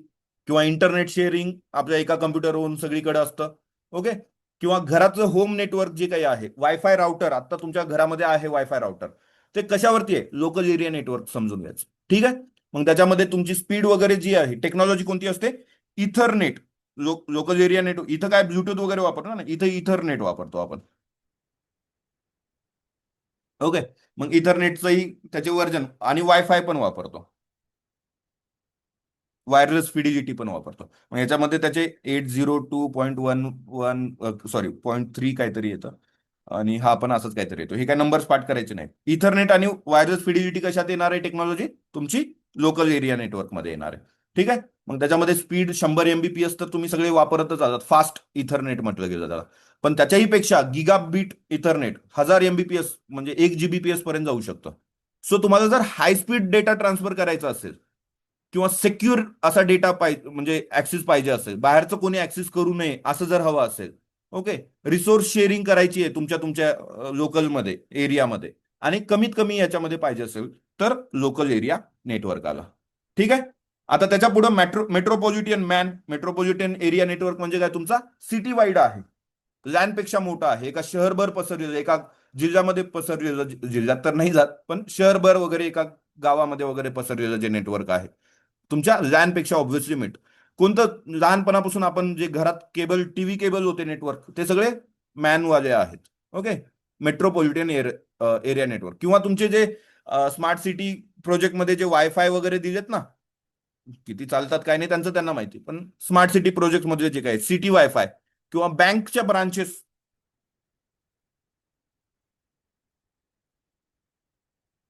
एका शहरातल्या जेवढ्या काही बँकच्या ब्रांचेस आहेत, ते सगळ्या एकमेकांशी कनेक्टेड असतात, ते मेट्रोपॉलिटन एरिया नेटवर्कद्वारेच कनेक्टेड असतात. ठीक आहे. चाल. सो इथं फायबर ऑप्टिक्स केबल्स वापरले जातात मॅनमध्ये. फायबर ऑप्टिक केबल्स आता इथं लोकल एरिया नेटवर्कमध्येही तुम्ही वापरताय. इथरनेट तर टेक्नॉलॉजी झाली, ते वायर वगैरे वापरणं कोणतं, तो मुद्दा वेगळा. ठीक आहे. चाल. वाईड एरिया नेटवर्क, जो की कंट्री वाईड जातो, किंवा तुमचा ग्लोबल, कंट्री वाईड म्हणा, ग्लोबल म्हणा, हे सगळं कोणतं जाणार आहे? तुमचं वाईड एरिया नेटवर्क. तुमचं इंटरनेट जे आहे, सर्वात मोठं वाईड एरिया नेटवर्क आहे इंटरनेट. किंवा एटीएमचं नेटवर्क जे आहे, म्हणजे देशभरातल्या कोणत्याही एटीएम वर जा, तुम्ही पैसा काढू शकता, हे तुमचं काय आहे? वाईड एरिया नेटवर्क आहे. ठीक आहे. सो याच्यासाठी ना, इंटरनेटचा सगळ्यात मोठा बॅकबोन कोणता आहे? तर तुमचं फायबर ऑप्टिक केबल्स जे काही आहेत, ज्याला सबमरीन केबल्स म्हणतो आपण. 99% सगळी ट्रॅफिक, इंटरनेट ट्रॅफिक ही या सबमरीन केबल्स ज्या काही त्याच्यातून जात असते. सगळे तुमच्या अंडरग्राऊंड वगैरे जे काही आहेत तिथं, म्हणजे समुद्रातून जे नेलेले आहेत, तिथं आपल्याला पाहायला भेटतं. मध्यंतरी कुठलं तरी एक ब्रेक झालं होतं, तर बऱ्याच एरियामधलं इंटरनेट बंद पडलं होतं, राईट. सो हा मुद्दा तिथं लक्षात ठेवता येईल तुम्हाला. सो लेट्स सी, एक दोन छोटेच क्वेश्चन विचारतो. मला सांगा, सिटी टीव्ही, सिटी मधलं एखादं केबल टीव्ही नेटवर्क आहे, केबल टीव्ही नेटवर्क कशात येतं? लॅन, मॅन, वॅन, पॅन, कशात येतं? मॅन मध्ये येतं. एटीएमचं नेटवर्क, एटीएमचं नेटवर्क वॅन मध्ये येतं. आज काय लिहिलंय त्याने कोणीतरी आज लिहिलं. ठीक. चलो पुढे जाऊयात. Network topologies. ठीक आहे. टोपोलॉजी म्हणजे काय? नेटवर्क, एखाद्या नेटवर्कमध्ये कम्प्युटर कसे कनेक्टेड आहेत, त्याचं फिजिकल किंवा लॉजिकल अरेंजमेंट कशी आहे. ओके. सो टोपोलॉजी वरती एखादा प्रश्न आला तर येऊ शकतो, फेज्युअर वरती वगैरे आला तर येईल. सो बस topology, star topology, ring, mesh आणि ट्री. बस टोपोलॉजी मध्ये काय, सिंगल केबल बॅकबोन आहे. स्टार म्हणजे तुम्ही एखादा हब किंवा स्विच वगैरे वापरता सेंटरला, आणि मग स्टार सारखं त्याचं पूर्ण नेटवर्क असतं. सर्क्युलर मध्ये एक सर्क्युल असतं, त्याच्यामध्ये टोकन्स महत्वाचे असतात. मेश मध्ये सगळं प्रत्येक कम्प्युटर एकमेकांशी कनेक्टेड असतं. आणि ट्री मध्ये स्टार आणि तुमच्या बसचं एक हायब्रिड असतं. हे बेसिक झालं. ओके. ज्याला कळायला पाहिजे, ज्याला माहिती पाहिजे, त्याला लगेच रिव्हिजन झालं सुद्धा, त्याला काही जास्त डिटेलची गरज नाही. पण अगेन बस टोपोलॉजी मध्ये काय, सिंगल केबल सगळ्यात महत्वाचा बॅकबोन असतो, त्याचा मेन केबल असतं, तो प्रत्येक कम्प्युटरला कनेक्टेड असतो, एकच केबल. ओके. अशा पद्धतीने मग इथे सगळे कम्प्युटर्स तुमचे अटॅच आहेत. या केबलला टर्मिनेटर लावावा लागतो. टर्मिनेटर नसेल तर तुमचं रिफ्लेक्शन वगैरे वाढतात. ओके. आणि डेटा व्यवस्थित पोहोचत नाही.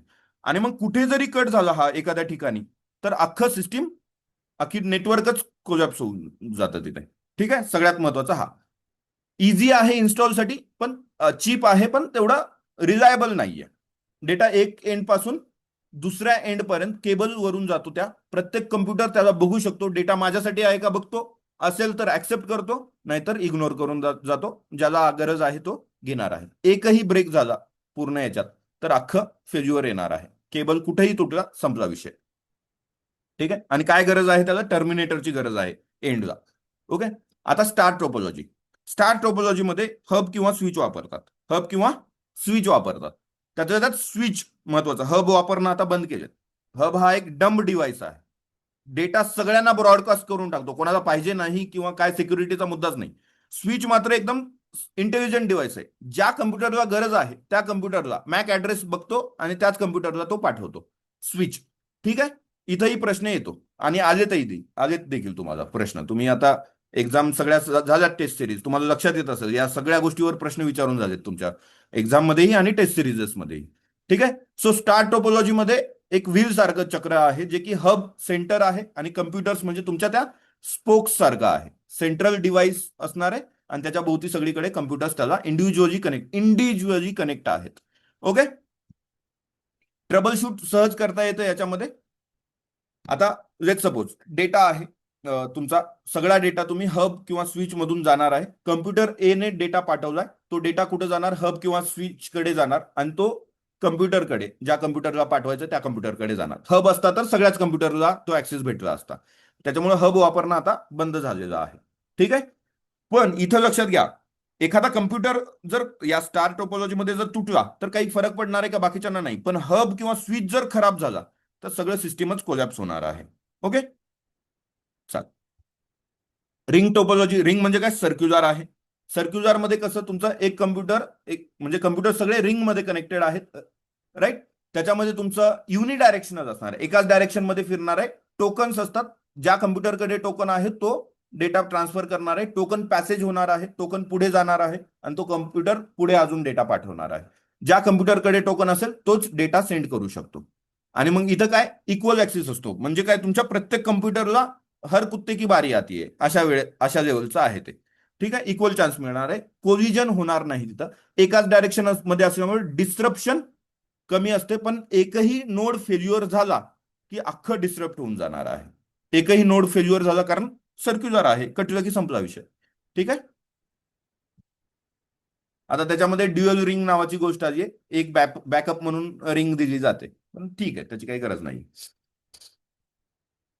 ठीक आहे. मेश टेपोलॉजी, प्रत्येक कम्प्युटर दुसऱ्या कम्प्युटर सोबत कनेक्टेड आहे. हायली रिलायबल, सगळ्यात महाग. हायली रिलायबल आहे पण सगळ्यात महाग आहे. मिलिटरी नेटवर्क्स म्हणा, क्रिटिकल इन्फ्रास्ट्रक्चर, एक काही कनेक्शन फेल झालं तरी अल्टरनेट रूट, जो स्मॉलेस्ट पाथ आहे तो मेश टेक्नॉलॉजी टोपोलॉजीमध्ये वापरला जातो. आणि त्याच्यामध्ये किती वायर्स लागतील हे कसं काढलं जातं, कनेक्शन कसे काढले जातात, N × N - 1, म्हणजे आपला जो फॉर्म्युला आहे ना, किती लोकांनी हँडशेक केला तो वाला फॉर्म्युला. Okay, divide by 2. मग मला आता लगेच कॉल करून म्हणजे सांगून द्या किती कनेक्शन्स असतील जेव्हा 5 कम्प्युटर असतील. माझ्याकडे 5 कम्प्युटर आहेत, तर त्या 5 कम्प्युटरसाठी मला किती कनेक्शन्स द्यावं लागतील सांगा.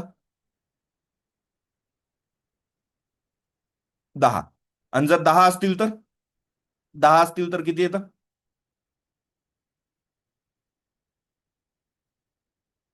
45. Great great great. चलो, आता ट्री टोपोलॉजी काय, स्टार आणि बसचं हायब्रिड व्हर्जन आहे. ठीक आहे. तुमचा मग एक बस असणार आणि त्या बसच्या म्हणजे तुमच्या झाडासारखं, झाडाचा एक ट्रंक आहे, मेन कोड आहे, आणि त्याला प्रत्येक फांदीला अजून पुढे आलेल्या आहेत. ओके, मग हे तुमचं जिथं हायरार्की गरज असते ना, ऑफिसेसमध्ये वगैरे वापरलं जातं, कॉर्पोरेट नेटवर्क्समध्ये, केबल टीव्ही नेटवर्क्समध्ये सुद्धा हा वापरला जातो. ठीक आहे. चालेल. साधा सिंपल प्रश्न, एक दोनच विचारेन, जास्त विचारणार नाही. मला सांगा, स्टार टोपोलॉजीमध्ये कोणता डिव्हाइस फेल झाला तर संपूर्ण नेटवर्क बंद होतं? कम्प्युटर, केबल, हब किंवा स्विच किंवा राउटर? हब किंवा स्विच. आता हब वापरत नाहीत, त्याच्यामुळे स्विचच लक्षात ठेवा. पण आजच दोन्ही ऑप्शन 1 आणि 2 बोथ म्हणलं तर मग हब हब आणि स्विच दोन्ही द्या. ठीक आहे. मेश टोपोलॉजी मेश टोपोलॉजीमध्ये जर माझं एखादं कनेक्शन तुटलं तर माझा डेटा ट्रान्सफर थांबेल का?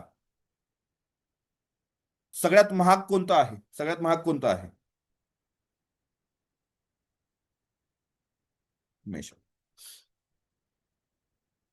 चल, सगळ्यात इझी कोण आहे इन्स्टॉल करायला?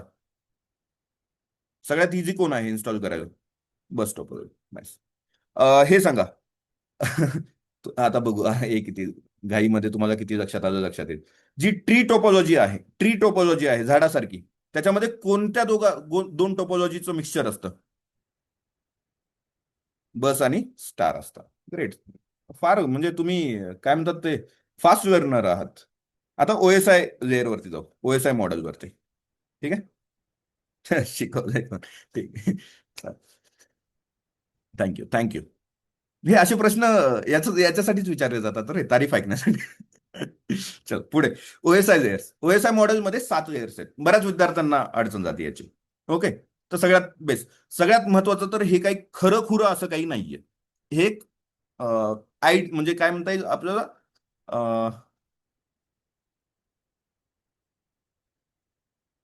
काय शब्द शब्द सुचत नाहीये मला. कोणाला सुचला तर सांगा, मला काय म्हणायचं सुचलं असेल तुम्हाला तर सांगा. फिजिकल नाहीये हे. ओके, हे सगळं काय की इंटरनॅशनल ऑर्गनायझेशन स्टँडर्डायझेशनने तयार केलेलं एक रूल्स म्हणण्यापेक्षा एक सिस्टीम आहे, ज्याच्यामध्ये त्यांनी सांगितलं की कशा पद्धतीने व्हर्च्युअल पण नाहीये, रिअलच नाहीये, मुळामध्ये रिअलच नाहीये. ठीक आहे. It is not a real म्हणजे फक्त कन्सेप्च्युअल गोष्ट आहे ही. ठीक आहे. कन्सेप्च्युअल गोष्ट आहे. ठीक आहे. सो आता एखाद्या लेअरवरती प्रश्न असे येतात की लेअर 4चं नाव काय आहे, असा प्रश्न येईल तुम्हाला. किंवा डोमेन नेम सिस्टीम कोणत्या लेअरवरती काम करतं? ट्रान्सफर कंट्रोल प्रोटोकॉल टीसीपी कोणत्या लेअरचा प्रोटोकॉल आहे, असे काही प्रश्न येऊ शकतात. किंवा जे डेटा आहे तो पॅकेट्समध्ये कुठे असतो, फ्रेम्समध्ये कुठं असतो, सेगमेंटेशन कुठं असतं, अशा पद्धतीचे प्रश्न तुम्हाला अपेक्षित असतात. ठीक आहे. सो ओएसआय म्हणजे काय, सगळ्यात आधी ओएसआयचा लॉंग फॉर्म माहिती पाहिजे. OSI is open systems interconnection model. कोणी केलं तयार? आयएसओनं तयार केलंय. इंटरनॅशनल स्टँडर्ड ऑफ ऑर्गनायझेशनने कधी 1984 मध्ये त्यांनी एक कन्सेप्ट दिला. सो का बनवलं गेलंय? वेगवेगळ्या कंपनीचे कम्प्युटर्स आहेत, त्यांना नंतर येत्या दिवसामध्ये कम्युनिकेशन करायचंय, ते कम्युनिकेट करू शकाव्यात याच्यासाठी एक स्टँडर्ड मॉडेल दिलं, की अशा पद्धतीने तुमचं एक सिस्टीम तुम्ही उभी करा जे की वर्कआउट होईल, सगळे कम्प्युटर एकमेकांना कम्युनिकेट करू शकते, तुमच्या सिस्टीम कम्युनिकेट करू शकते. ठीक आहे. साधं सिंपल जर सांगायचं झालं, एक पोस्ट ऑफिस सारखी सिस्टीम आहे, ज्याच्यामध्ये तुम्ही काय करता? सगळ्यात आधी लेटर लिहिलं. ओके. लेटर लिहिल्याच्या नंतर डायरेक्ट देऊन टाकता का? नाही, त्याला एनव्हलप मध्ये टाकता. एनव्हलप मध्ये टाकल्यावरही देऊन टाकता का? नाही, त्याच्यावर ऍड्रेस लिहिता. ऍड्रेस दिला झालं का? नाही, तो पोस्ट ऑफिसमध्ये गेल्यावर तो काय करतो? सॉर्टिंग करतो.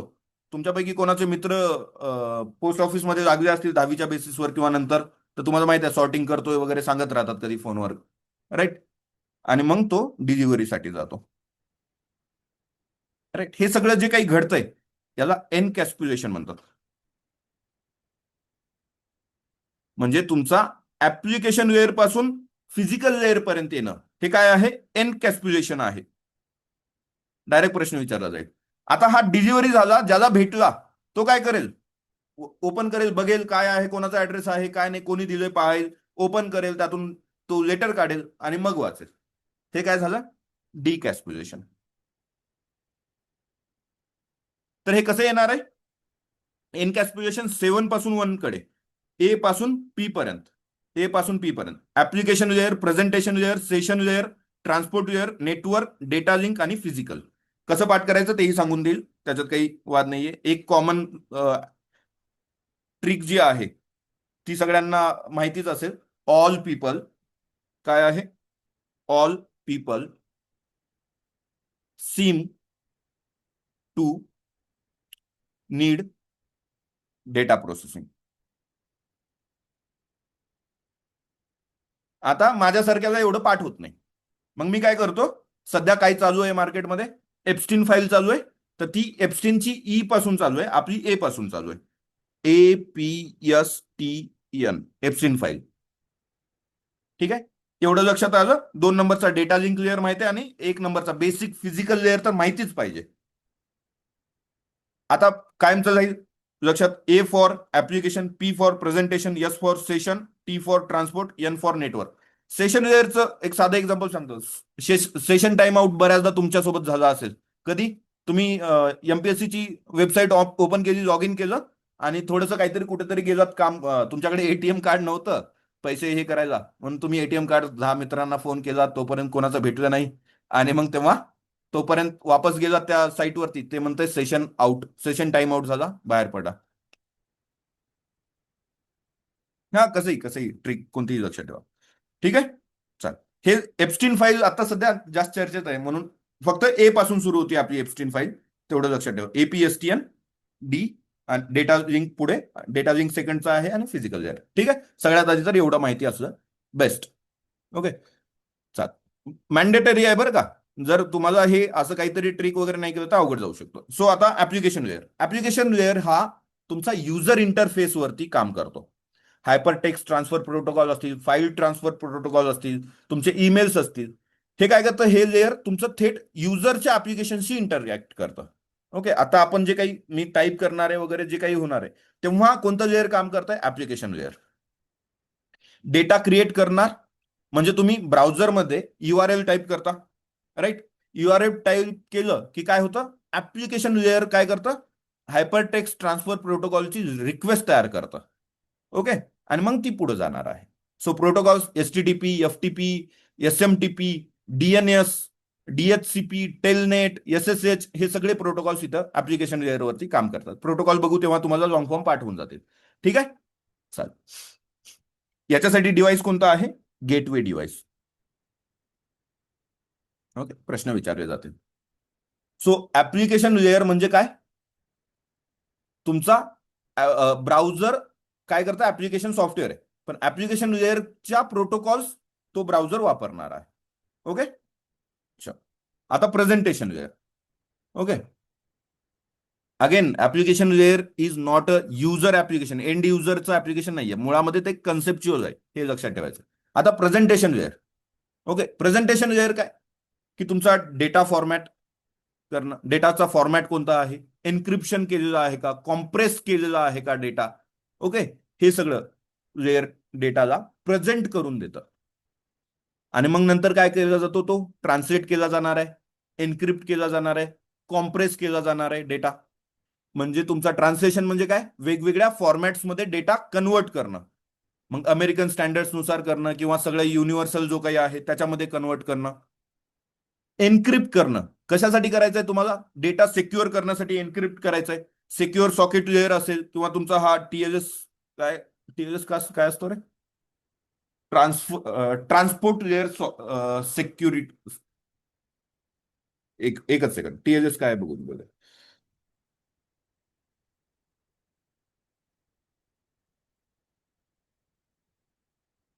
कोणाला पाठ असेल तर त्यांनी पाठ करून टाकून द्या. अरे काय किती मेसेज येत आहे. हा हा तर काय सिक्युअर सॉकेट लेअर आणि टीएलएस म्हणजे काय ट्रान्सपोर्ट लेअर सिक्युरिटी. सिक्युरिटीसाठी आहेत ना, ट्रान्सपोर्ट लेअर सिक्युरिटी आणि हा काय तुमचा सिक्युअर सॉकेट लेअर. हे तुमचे तिथं प्रोटोकॉल्स असणार आहेत. Okay, transport layer security. ठीक आहे. हे एन्क्रिप्शनसाठी आले. आणि कॉम्प्रेस तुमचा डेटा कॉम्प्रेस करतात जेपीईजी फॉर्मॅटमध्ये आणणं, तुमचा एमपीईजी फॉर्मॅट, MP3 फॉर्मॅट, हे जे काही आहेत इमेज व्हिडिओ कॉम्प्रेशन जे काही आहे ते तुमचं कॉम्प्रेशन देखील इथं होतं. सो डेटा फॉर्मॅट कोणता असावा, एन्क्रिप्शन, कॉम्प्रेशन कुठे येणार आहे, प्रेझेंटेशन लेअरवरती. ठीक आहे. आता साधं सिंपल, तुम्ही व्हॉट्सअपवरती एखादा फोटो पाठवता, काय होणार आहे, प्रेझेंटेशन लेअर काय करतं, फोटो कॉम्प्रेस करतं, जेपीईजी फॉर्मॅटमध्ये आणतं. ओके, त्याला एन्क्रिप्ट करतं सिक्युरिटी सॉकेट लेअरद्वारे. त्याच्याही पुढचा जाऊन हा ट्रान्सपोर्ट लेअर सिक्युरिटी आहे, आता अपडेटेड हा टीएलएस वापरतात. ओके, त्याच्यामध्ये एन्क्रिप्ट करून घेतं आणि काम संपतं त्याचं. देन मग ज्याला पाठवलंय त्यालाच ते दिसणार आहे, प्रेझेंट होणार आहे. आलं लक्षात ऍप्लिकेशन. पुढे पाचवा लेअर कोण आहे, सेशन.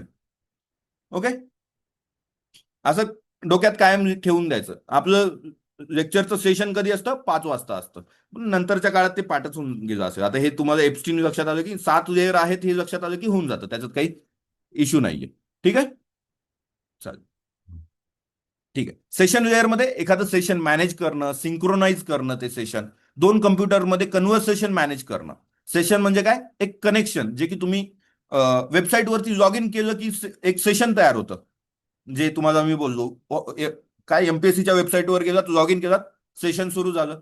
ओके, जर तुम्ही तिथं काम करत नसेल तर सेशन बंद, लॉग आउट होतं, ते बाहेर पडतं बऱ्याचदा. हे व्हायला नाही पाहिजे, हे कंटिन्युअस असायला पाहिजे. चेक पॉइंट्स असतील, एक मुद्दा येतो त्याच्यामध्ये, चेक पॉइंट्स सेशन लेअरमध्ये. चेक पॉइंट्स नावाचा एक मुद्दा येतो, जे की तुमचं मोठ्या मोठ्या फाईल ट्रान्सफरमध्ये चेक पॉइंट्स ठेवतं. कनेक्शन जरी तुटलं तरी पुन्हा त्याच चेक पॉइंट्स पासून सुरू करतं ते. एमपीएससीच्या वेबसाईटवर तुम्ही तुमची हे तयार करता, प्रोफाईल तयार करता, डेटा टाकत असता, डेटा टाकला, सेव्ह झाला, लॉग आउट केलं तरी तो डेटा तिथं असतो आणि पुढे तुम्ही तिथून सुरू करता. चेक पॉइंट्स आहेत, राईट. डाउनलोड करताय कोणता डेटा, ओके, त्यावेळेस मग अचानक इंटरनेट गेलं, थांबलं, चेक पॉइंट नसेल तर पुन्हा झिरो पासून सुरू होणार आहे. अदरवाईज जिथं थांबले तिथून सुरू होतं. सो याच्यामध्ये काय केलं जातं सेशन लेअरमध्ये, सेशन इस्टॅब्लिश करणं म्हणजे कनेक्शन सुरू करणं, सेशन मेंटेन करणं, डेटा ट्रान्सफर करण्यासाठी हेल्प, आणि सेशन टर्मिनेट करणं म्हणजे कनेक्शन बंद करून टाकणं. या गोष्टी इथे सेशन लेअरमध्ये घडतात. ठीक आहे. त्याच्या पुढे ट्रान्सपोर्ट लेअर 4 नंबरचा. ओके, 4 चाकाची गाडी, ट्रान्सपोर्टची गाडी. ठीक आहे. हा एंड टू एंड डिलिव्हरी करण्यासाठी, एंड टू एंड डिलिव्हरी आणि डेटाचा सेगमेंटेशन करण्यासाठी, सोर्स पासून डेस्टिनेशन पर्यंत जी रिलायबल डिलिव्हरी घडतीये ती या ट्रान्सपोर्ट लेअरमुळे घडतीये. ठीक आहे. आणि इथं तुमचा डेटा कशात डिवाइड केला जातो, सेगमेंट्स मध्ये डिवाइड केला जातो. ठीक आहे. याच्यासाठी तुमचा ट्रान्समिशन कंट्रोल प्रोटोकॉल वापरला जातो, जो की कनेक्शन ओरिएंटेड आहे. हा ट्रान्समिशन कंट्रोल प्रोटोकॉल कसा, कनेक्शन ओरिएंटेड आहे. आणि नंतर येतो तो युडीपी, युजर डेटाग्राम प्रोटोकॉल.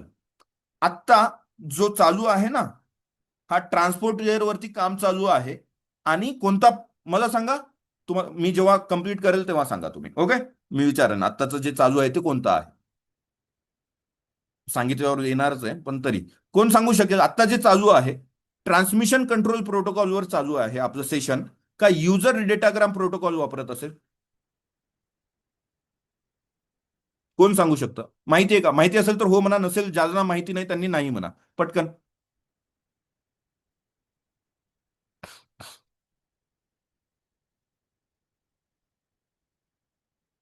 माहिती नाहीये, ठीक आहे sir. So user datagram protocol वरती चालू आहे, युडीपी कनेक्शनलेस आहे. ओके, तुमची व्हिडिओ स्ट्रीमिंग, डोमेन नेम सिस्टीम्सचं किंवा व्हॉइस ओव्हर कॉल जे करता, ऑनलाईन गेमिंग करता, व्हिडिओ कॉल्स करता, हे सगळे कशात येतात, युजर डेटाग्राम प्रोटोकॉल, जिथं आपल्याला कनेक्शन इस्टॅब्लिश न करता थेट डेटा पाठवायचा असतो. अनरिलायबल असतं, मुळामध्ये हे अनरिलायबल असतं, कारण याच्यामध्ये डिलिव्हरी होईलच का नाही सांगता येत नाही. इंटरनेट थोडंफार कमी झालं, मधलाच एखादा डेटा गहाळ होतो, पण आपल्याला कंटिन्युअस डेटा राहतो तिथं. ओके. आणि फास्ट आहे, फास्ट आहे. ओके, हा तो तुमचा युजर डेटाग्राम प्रोटोकॉल. अनरिलायबल म्हणणंही चुकीचं आहे त्याला, पण ठीक आहे, त्याचे त्याचे बेस्ट एफर्ट्स देतं तरी.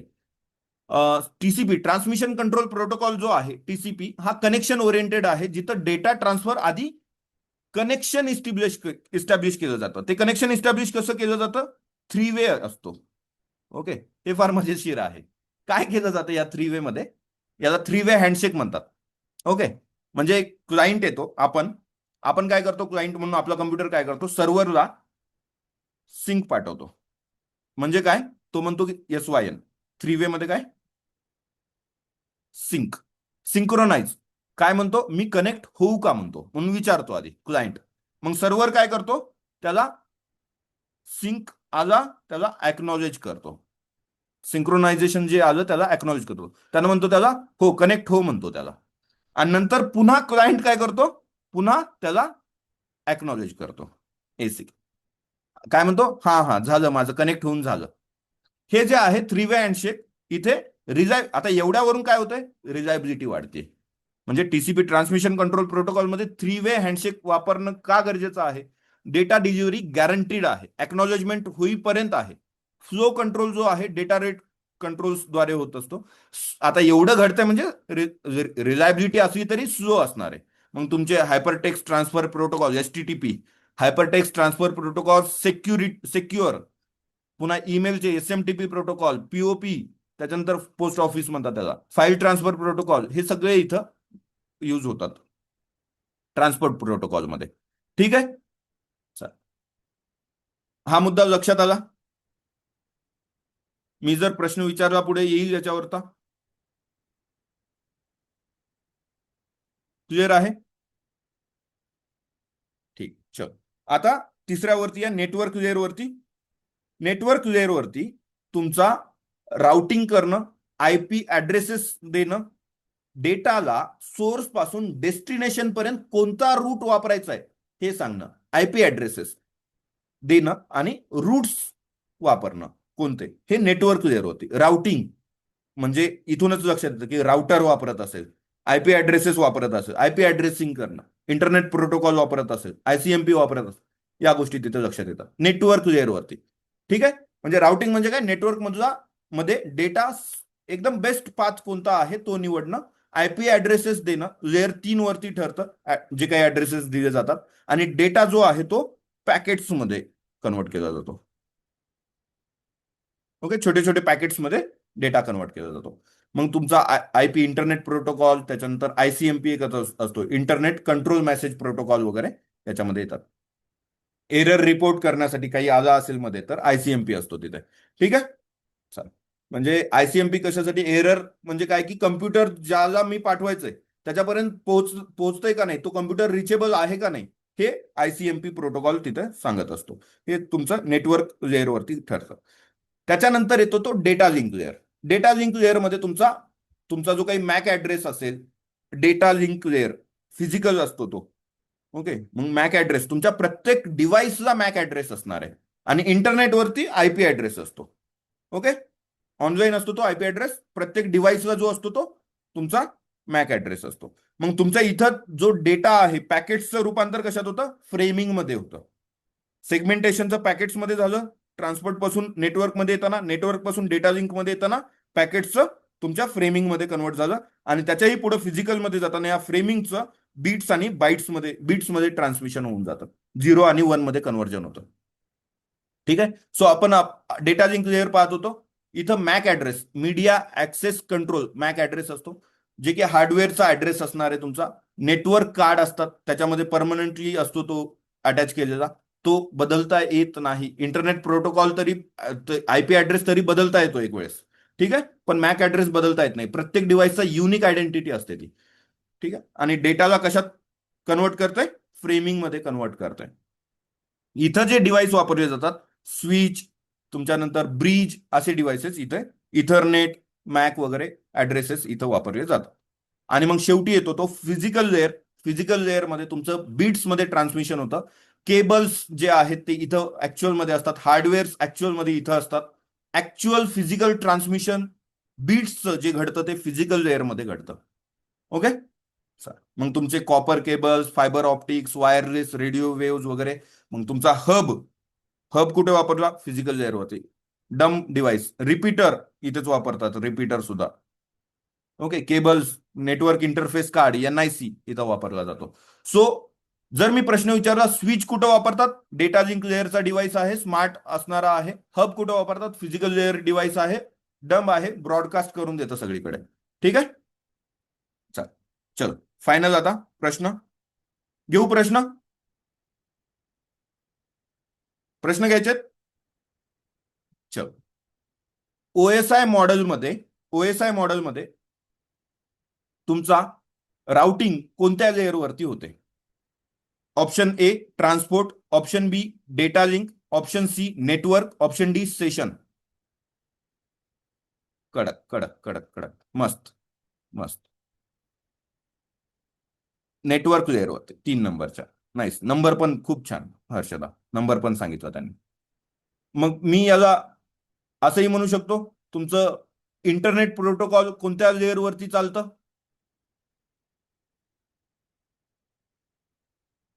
नेटवर्क लेअरवरती. कडक. मॅक ऍड्रेस कोणत्या लेअरशी संबंधित आहे? मॅक ऍड्रेस कोणत्या लेअरशी संबंधित आहे? सेकंड लेअर कोणता आहे तो? Data link layer. Data link layer. Security secure sockets layer किंवा तुमचा जो ट्रान्सपोर्ट लेअर सिक्युरिटी बघितला, TLS, यांचं जे इन्क्रिप्शन घडलं जातं हे कोणत्या लेअरवरती घडतं? Option application layer, presentation layer, session layer, transport layer. Presentation layer. कडक कडक कडक. 6th लेअर तुमचा प्रेझेंटेशन लेअर. चला सगळं झालं. ओएसआयचा लॉंग फॉर्म सांगा. ओएसआयचा long form. Open system interconnection. कधी बनवण्यात आलं हे ओएसआय मॉडेल? नाही विचारणार पण तरी ठीक आहे. 1904. ट्रिक टाकून द्या. पूर्ण लेअर किती आहेत? 7 आहेत. तर त्या 7 लेअरची एनकॅस्प्युलेशनची ट्रिक टाका. एनकॅस्प्युलेशन कशा लेअर कुठून कुठपर्यंत होतं? ट्रिक टाकायची आहे फक्त. APSTN, एप्स्टीन आणि DP. एप्स्टीनचा DP लावलेला आहे. कोणी आपल्या कोण आहेत ते मंत्री? मंत्र्यांचं नाव काय? सिंग आहेत कोणते तरी. अच्छा, हरदीप पुरी यांनी एप्स्टीनचा DP लावला. ओके. चालेल.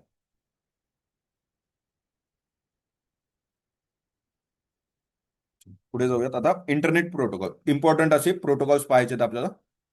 ओके. प्रश्न आला. प्रोटोकॉल म्हणजे काय? सगळ्यात आधी हे माहिती असणं गरजेचं. प्रोटोकॉल म्हणजे काय? कम्प्युटर्समध्ये कम्युनिकेशनसाठी एक प्रकारचे रूल्स आणि स्टँडर्डचा सेट. प्रोटोकॉल काय आहे? स्टँडर्ड प्रोटोकॉल काय आहे? SOP काय आहे? प्रोसिजर काय आहे? या सगळ्या गोष्टी प्रोटोकॉल्स. सो याच्यामध्ये 2 कम्प्युटर्समध्ये कम्युनिकेशन करायचं, त्याच्यासाठी रूल्स किंवा स्टँडर्ड सेट केले जातात, त्याला प्रोटोकॉल म्हणतो आपण. म्हणजे ग्रामर्सचे रूल्स बेसिकली. ओके. आता पाठ केले असतील तुम्ही तर एक एक आपण बघूयात. Hyper text transfer protocol, HTTP. त्याच्यासाठी पोर्ट नंबर आहे 80. वेब ब्राउझिंगसाठी वापरता. ब्राउझरमध्ये वेबसाईट उघडता आपण, तेव्हा तुम्ही काय वापरताय? HTTP, hyper text transfer protocol वापरता. ठीक आहे. हा एक स्टेटलेस प्रोटोकॉल आहे, म्हणजे प्रत्येक रिक्वेस्टसाठी इंडिपेंडंट असणार आहे तो. म्हणजे काय? प्रिव्हियस एखादी रिक्वेस्ट असेल ती सर्व्हर तो लक्षात ठेवेल का? नाही. पुन्हा नवीन तुम्ही जी रिक्वेस्ट पाठवली ती असेल. HTTP method. मेथड काय असणार आहे त्याच्यामध्ये तुमची? की डेटा मागवणं, मग तिकडून तो डेटा पोस्ट केला जातो, डेटा पाठवला जातो, आणि अगेन पुट पण केला जातो आणि डिलीट पण केला जातो. ओके. मेथड्स नाही लक्षात आलं तर काही नाही. Hypertext transfer protocol web ब्राउझिंगसाठी आहे. बस वेबसाईट उघडता येते. पुढे यालाच मग सिक्युअर लावला. मग सिक्युअरसाठी आपण आताच कोणते प्रोटोकॉल बघितले? सिक्युअर सॉकेट लेअर पाहिला, किंवा तुमचा ट्रान्सपोर्ट लेअर सिक्युअर पाहिलं, सिक्युरिटी पाहिला. हे जे प्रोटोकॉल बघितले ते येणार आहेत एन्क्रिप्शनसाठी. याचा पोर्ट नंबर काय? 443. सिक्युरिटी जर पाहिजे असेल एखाद्या रिलेशनमध्ये तर किती वेळेस? एक वेळेस आय लव्ह यू म्हणून चालणार आहे का? नाही, 4 वेळेस आय लव्ह यू म्हणावं लागणार आहे जर तुम्हाला ऑनलाईन तयार झालेल्या नात्यामध्ये सिक्युरिटी पाहिजे असेल तर. किती वेळेस आय लव्ह यू म्हणायचंय? 4 वेळेस आय लव्ह यू म्हणायचंय. ठीक आहे. चलो, मग हे कुठं वापरणार आहात तुम्ही? बऱ्याचदा असे लॉकचे आयकॉन येतात बरं का. तुम्ही एखादी वेबसाईट ओपन करता तर तिथं असा लॉक असतो त्या HTTPच्या आधी, किंवा HTTPS असं येतं आपल्याला जे काही आहे. ओके, तर मग ते ऑनलाईन बँकिंग करताना, शॉपिंग करताना मॅनिडेटरी असणारा हा प्रोटोकॉल आहे. तुम्हाला SSL सर्टिफिकेट असतं तिथं, सिक्युअर सॉकेट लेअरचा. ओके, ते तिथं गरजेचे असतात. वेबसाईट ऑथेंटिसिटी व्हेरीफाय केली जाते तिथे. पुढे जाऊन फाईल ट्रान्सफर प्रोटोकॉल, तुम्हाला फाईल ट्रान्सफर करायचे, मग त्याच्यासाठी पोर्ट नंबर 21 आणि 20 सुद्धा, 20 आणि 21 असे दोन्ही आहेत तिथे. कंट्रोल आणि डेटासाठी असतो, काही गरज नाही. फाईल अपलोड डाउनलोड करण्यासाठी हा फाईल ट्रान्सफर प्रोटोकॉल वापरणार आहे. ठीक आहे. पुढे SMTP. SMTP simple mail transfer protocol, port number 25. Okay, किती 5-25 मेल पाठवा तुम्ही कोणाला? MPSCला, काय रिप्लाय येत नाही, काही नाही. So SMTP port number 25, 5-25-25. ठीक आहे. Simple mail transfer protocol. मग कशासाठी आहे? सेंडिंगसाठी आहे. ईमेल पाठवण्यासाठी प्रोटोकॉल कोणता? SMTP. पाठवलाय आपण. ठीक आहे. जीमेल वरती जेव्हा सेंड बटन दाबता ना तुम्ही, तेव्हा कोणता प्रोटोकॉल वापरला जातो? SMTP. Yes, simple mail transfer protocol. आता तो मेल आपलं जे पोस्ट ऑफिस आहे आयोगाचं, तिथं रिसिव्ह होण्यासाठी इनकमिंग मेल, त्याच्यासाठी तुमचा post office protocol, port number 110. Direct मग आपल्याला असेच कोणत्या तरी हे 110 वगैरे असे नंबर असतात ना, कोणते कोणाचे आता तो नंबर एक्झॅक्ट नाहीये, पण ठीक आहे, पोलीस वगैरे, अँब्युलन्स वगैरे असेच फोन करावं लागतील, कारण आपलं तर काही काम होत नाही त्यांच्याकडे रिसिव्ह झालं तरी. ओके, कधी असतो कधी नसतो, किंवा असंही लक्षात ठेवा की एक असतो तर एक नसतो, एक असतो तर एक नसतो, असा तो आयोगाचा प्रोटोकॉल. ओके, काय आहे तो? पोस्ट ऑफिस आहे आपला, POP3, रिसिव्ह झालाय मेल. ओके, ट्रिक्स म्हणूनच लक्षात ठेवा, बाकी कोणी ताण नका घेऊ त्याचा. ठीक आहे. नाही, करायचे नाहीयेत, पण चुकून आलाच प्रश्न तर या ट्रिक्स आठवतील म्हणून, येणार नाही प्रश्न. ओके, जर आला तर असावा म्हणून. ठीक आहे. ठीक, चाल. पुढे मग तुमचा आयमॅप पण येतो. आयमॅप देखील तुमचा या पोस्ट ऑफिस प्रोटोकॉल मध्येच येतो. ठीक आहे, जे की सर्व्हरवरच ठेवतं हे. POP3 जो आहे ना, तो डाउनलोडिंगसाठी सर्व्हरवरून डिलीट पण करता येतं डाउनलोड केल्याच्या नंतर ईमेल्स. त्याच्यानंतर domain name system, DNS, domain name system, काय याचा पोर्ट नंबर 53 आहे. IP ऍड्रेसला कन्वर्ट करतं. सॉरी, तुमच्या जे काही तुमचे URL आहेत, URL ला, चला URL चा लॉंग फॉर्म सांगा. URL ला तुमच्या IP ऍड्रेस मध्ये कन्वर्ट करण्याचं काम, डोमेन नेमला कशामध्ये? IP ऍड्रेस मध्ये कन्वर्ट करण्याचं काम तुमचं डोमेन नेम सिस्टीम प्रोटोकॉल आहे, तो काम करतो. युनिफॉर्म रिसोर्स लोकेटर, आयोगाने विचारून झाले म्हणजे काय? तुम्ही डोमेन नेम सिस्टीम म्हणजे एखाद्या फोन बुक सारखं, त्याच्यामध्ये जाऊन तुम्ही, आता मला कॉल करायचा, त्याच्यासाठी आकाश जाधवचा नंबर काय आहे माहिती नाही त्याला, तो काय करणार? फोन बुक मध्ये नाव शोधणार. नाव शोधलं की हा डोमेन नेम सिस्टीम काय करतो? तो www.google.com जे काही आहे त्याचा IP ऍड्रेस मध्ये आकाश जाधवचा मोबाईल नंबर काय आहे तो शोधून देतो. ठीक आहे. सो ब्राउझरवर गेलात, www. तुमच्या आवडती वेबसाईट टाकली google.com, त्याच्यानंतर काय करणार आहे? या google.comचं IP ऍड्रेस मध्ये कन्व्हर्जन, त्याचा जो काही असेल, सुरुवात फक्त 142.225.250 असं काहीतरी येतं, आणि त्याच्यानंतर डॉट, अजून मग एक आकडा आणि अजून एक आकडा, असे 4 ब्लॉक्स आहेत. IP व्हर्जन 4 आहे हा. IP व्हर्जन 4 आहे, बघू आपण त्याच्यावरती. ठीक आहे. देन ब्राउझर त्या IP ऍड्रेसला तिथे रिक्वेस्ट पाठवतं, आणि मग गुगलची वेबसाईट आपल्याला समोर दिसते. हे डोमेन नेम सिस्टीमचं काम. ठीक आहे. देन त्याच्यानंतर dynamic host configuration protocol. Dynamic host configuration protocol, जो की IP ऍड्रेस ऑटोमॅटिकली असाइन करतं. ओके, आपल्या घरी वायफाय कनेक्ट करतो आपण, तिथं मॅन्युअली IP ऍड्रेस एंटर करावं लागत नाही. तुम्ही कधी केलाय का IP ऍड्रेस वायफाय कनेक्शन देत असताना? नाही ना. मग डायनामिक तुमचा होस्ट कॉन्फिगरेशन प्रोटोकॉल तिथं ऑटोमॅटिकली IP ऍड्रेस देतं, आणि त्याचं काम करतं. मग त्याच्यात स्टॅटिक आयपी आणि डायनॅमिक आयपी असतात. जो स्टॅटिक आयपी असतो तो सर्व्हर जे आहे तिथं, आणि आपल्यासारख्या युजरसाठी डायनॅमिक आयपी असतो. ठीक आहे. आणि मग येतो तो इंटरनेट प्रोटोकॉल, ज्याच्यावरती आपल्याला आयोगाकडून प्रश्न अपेक्षित आहेत.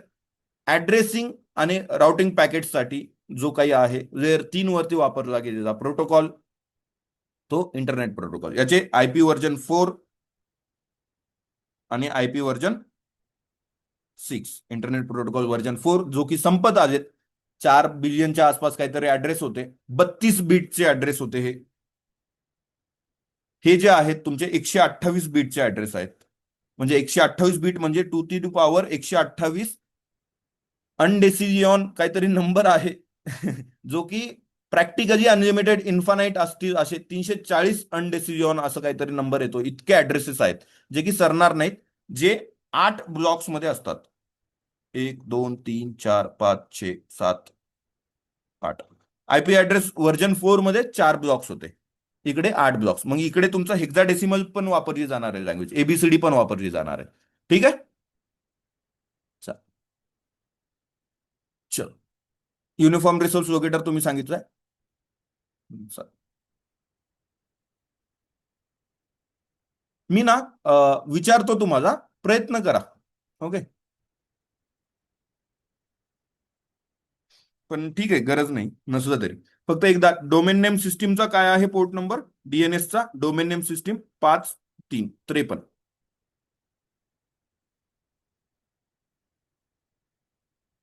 अरे थँक्यू मंगेश, थँक्यू. चाल, चल पुढे. हम्म, चला एक दोन प्रश्न घेऊयात. ओके, एक दोन प्रश्न घेऊयात.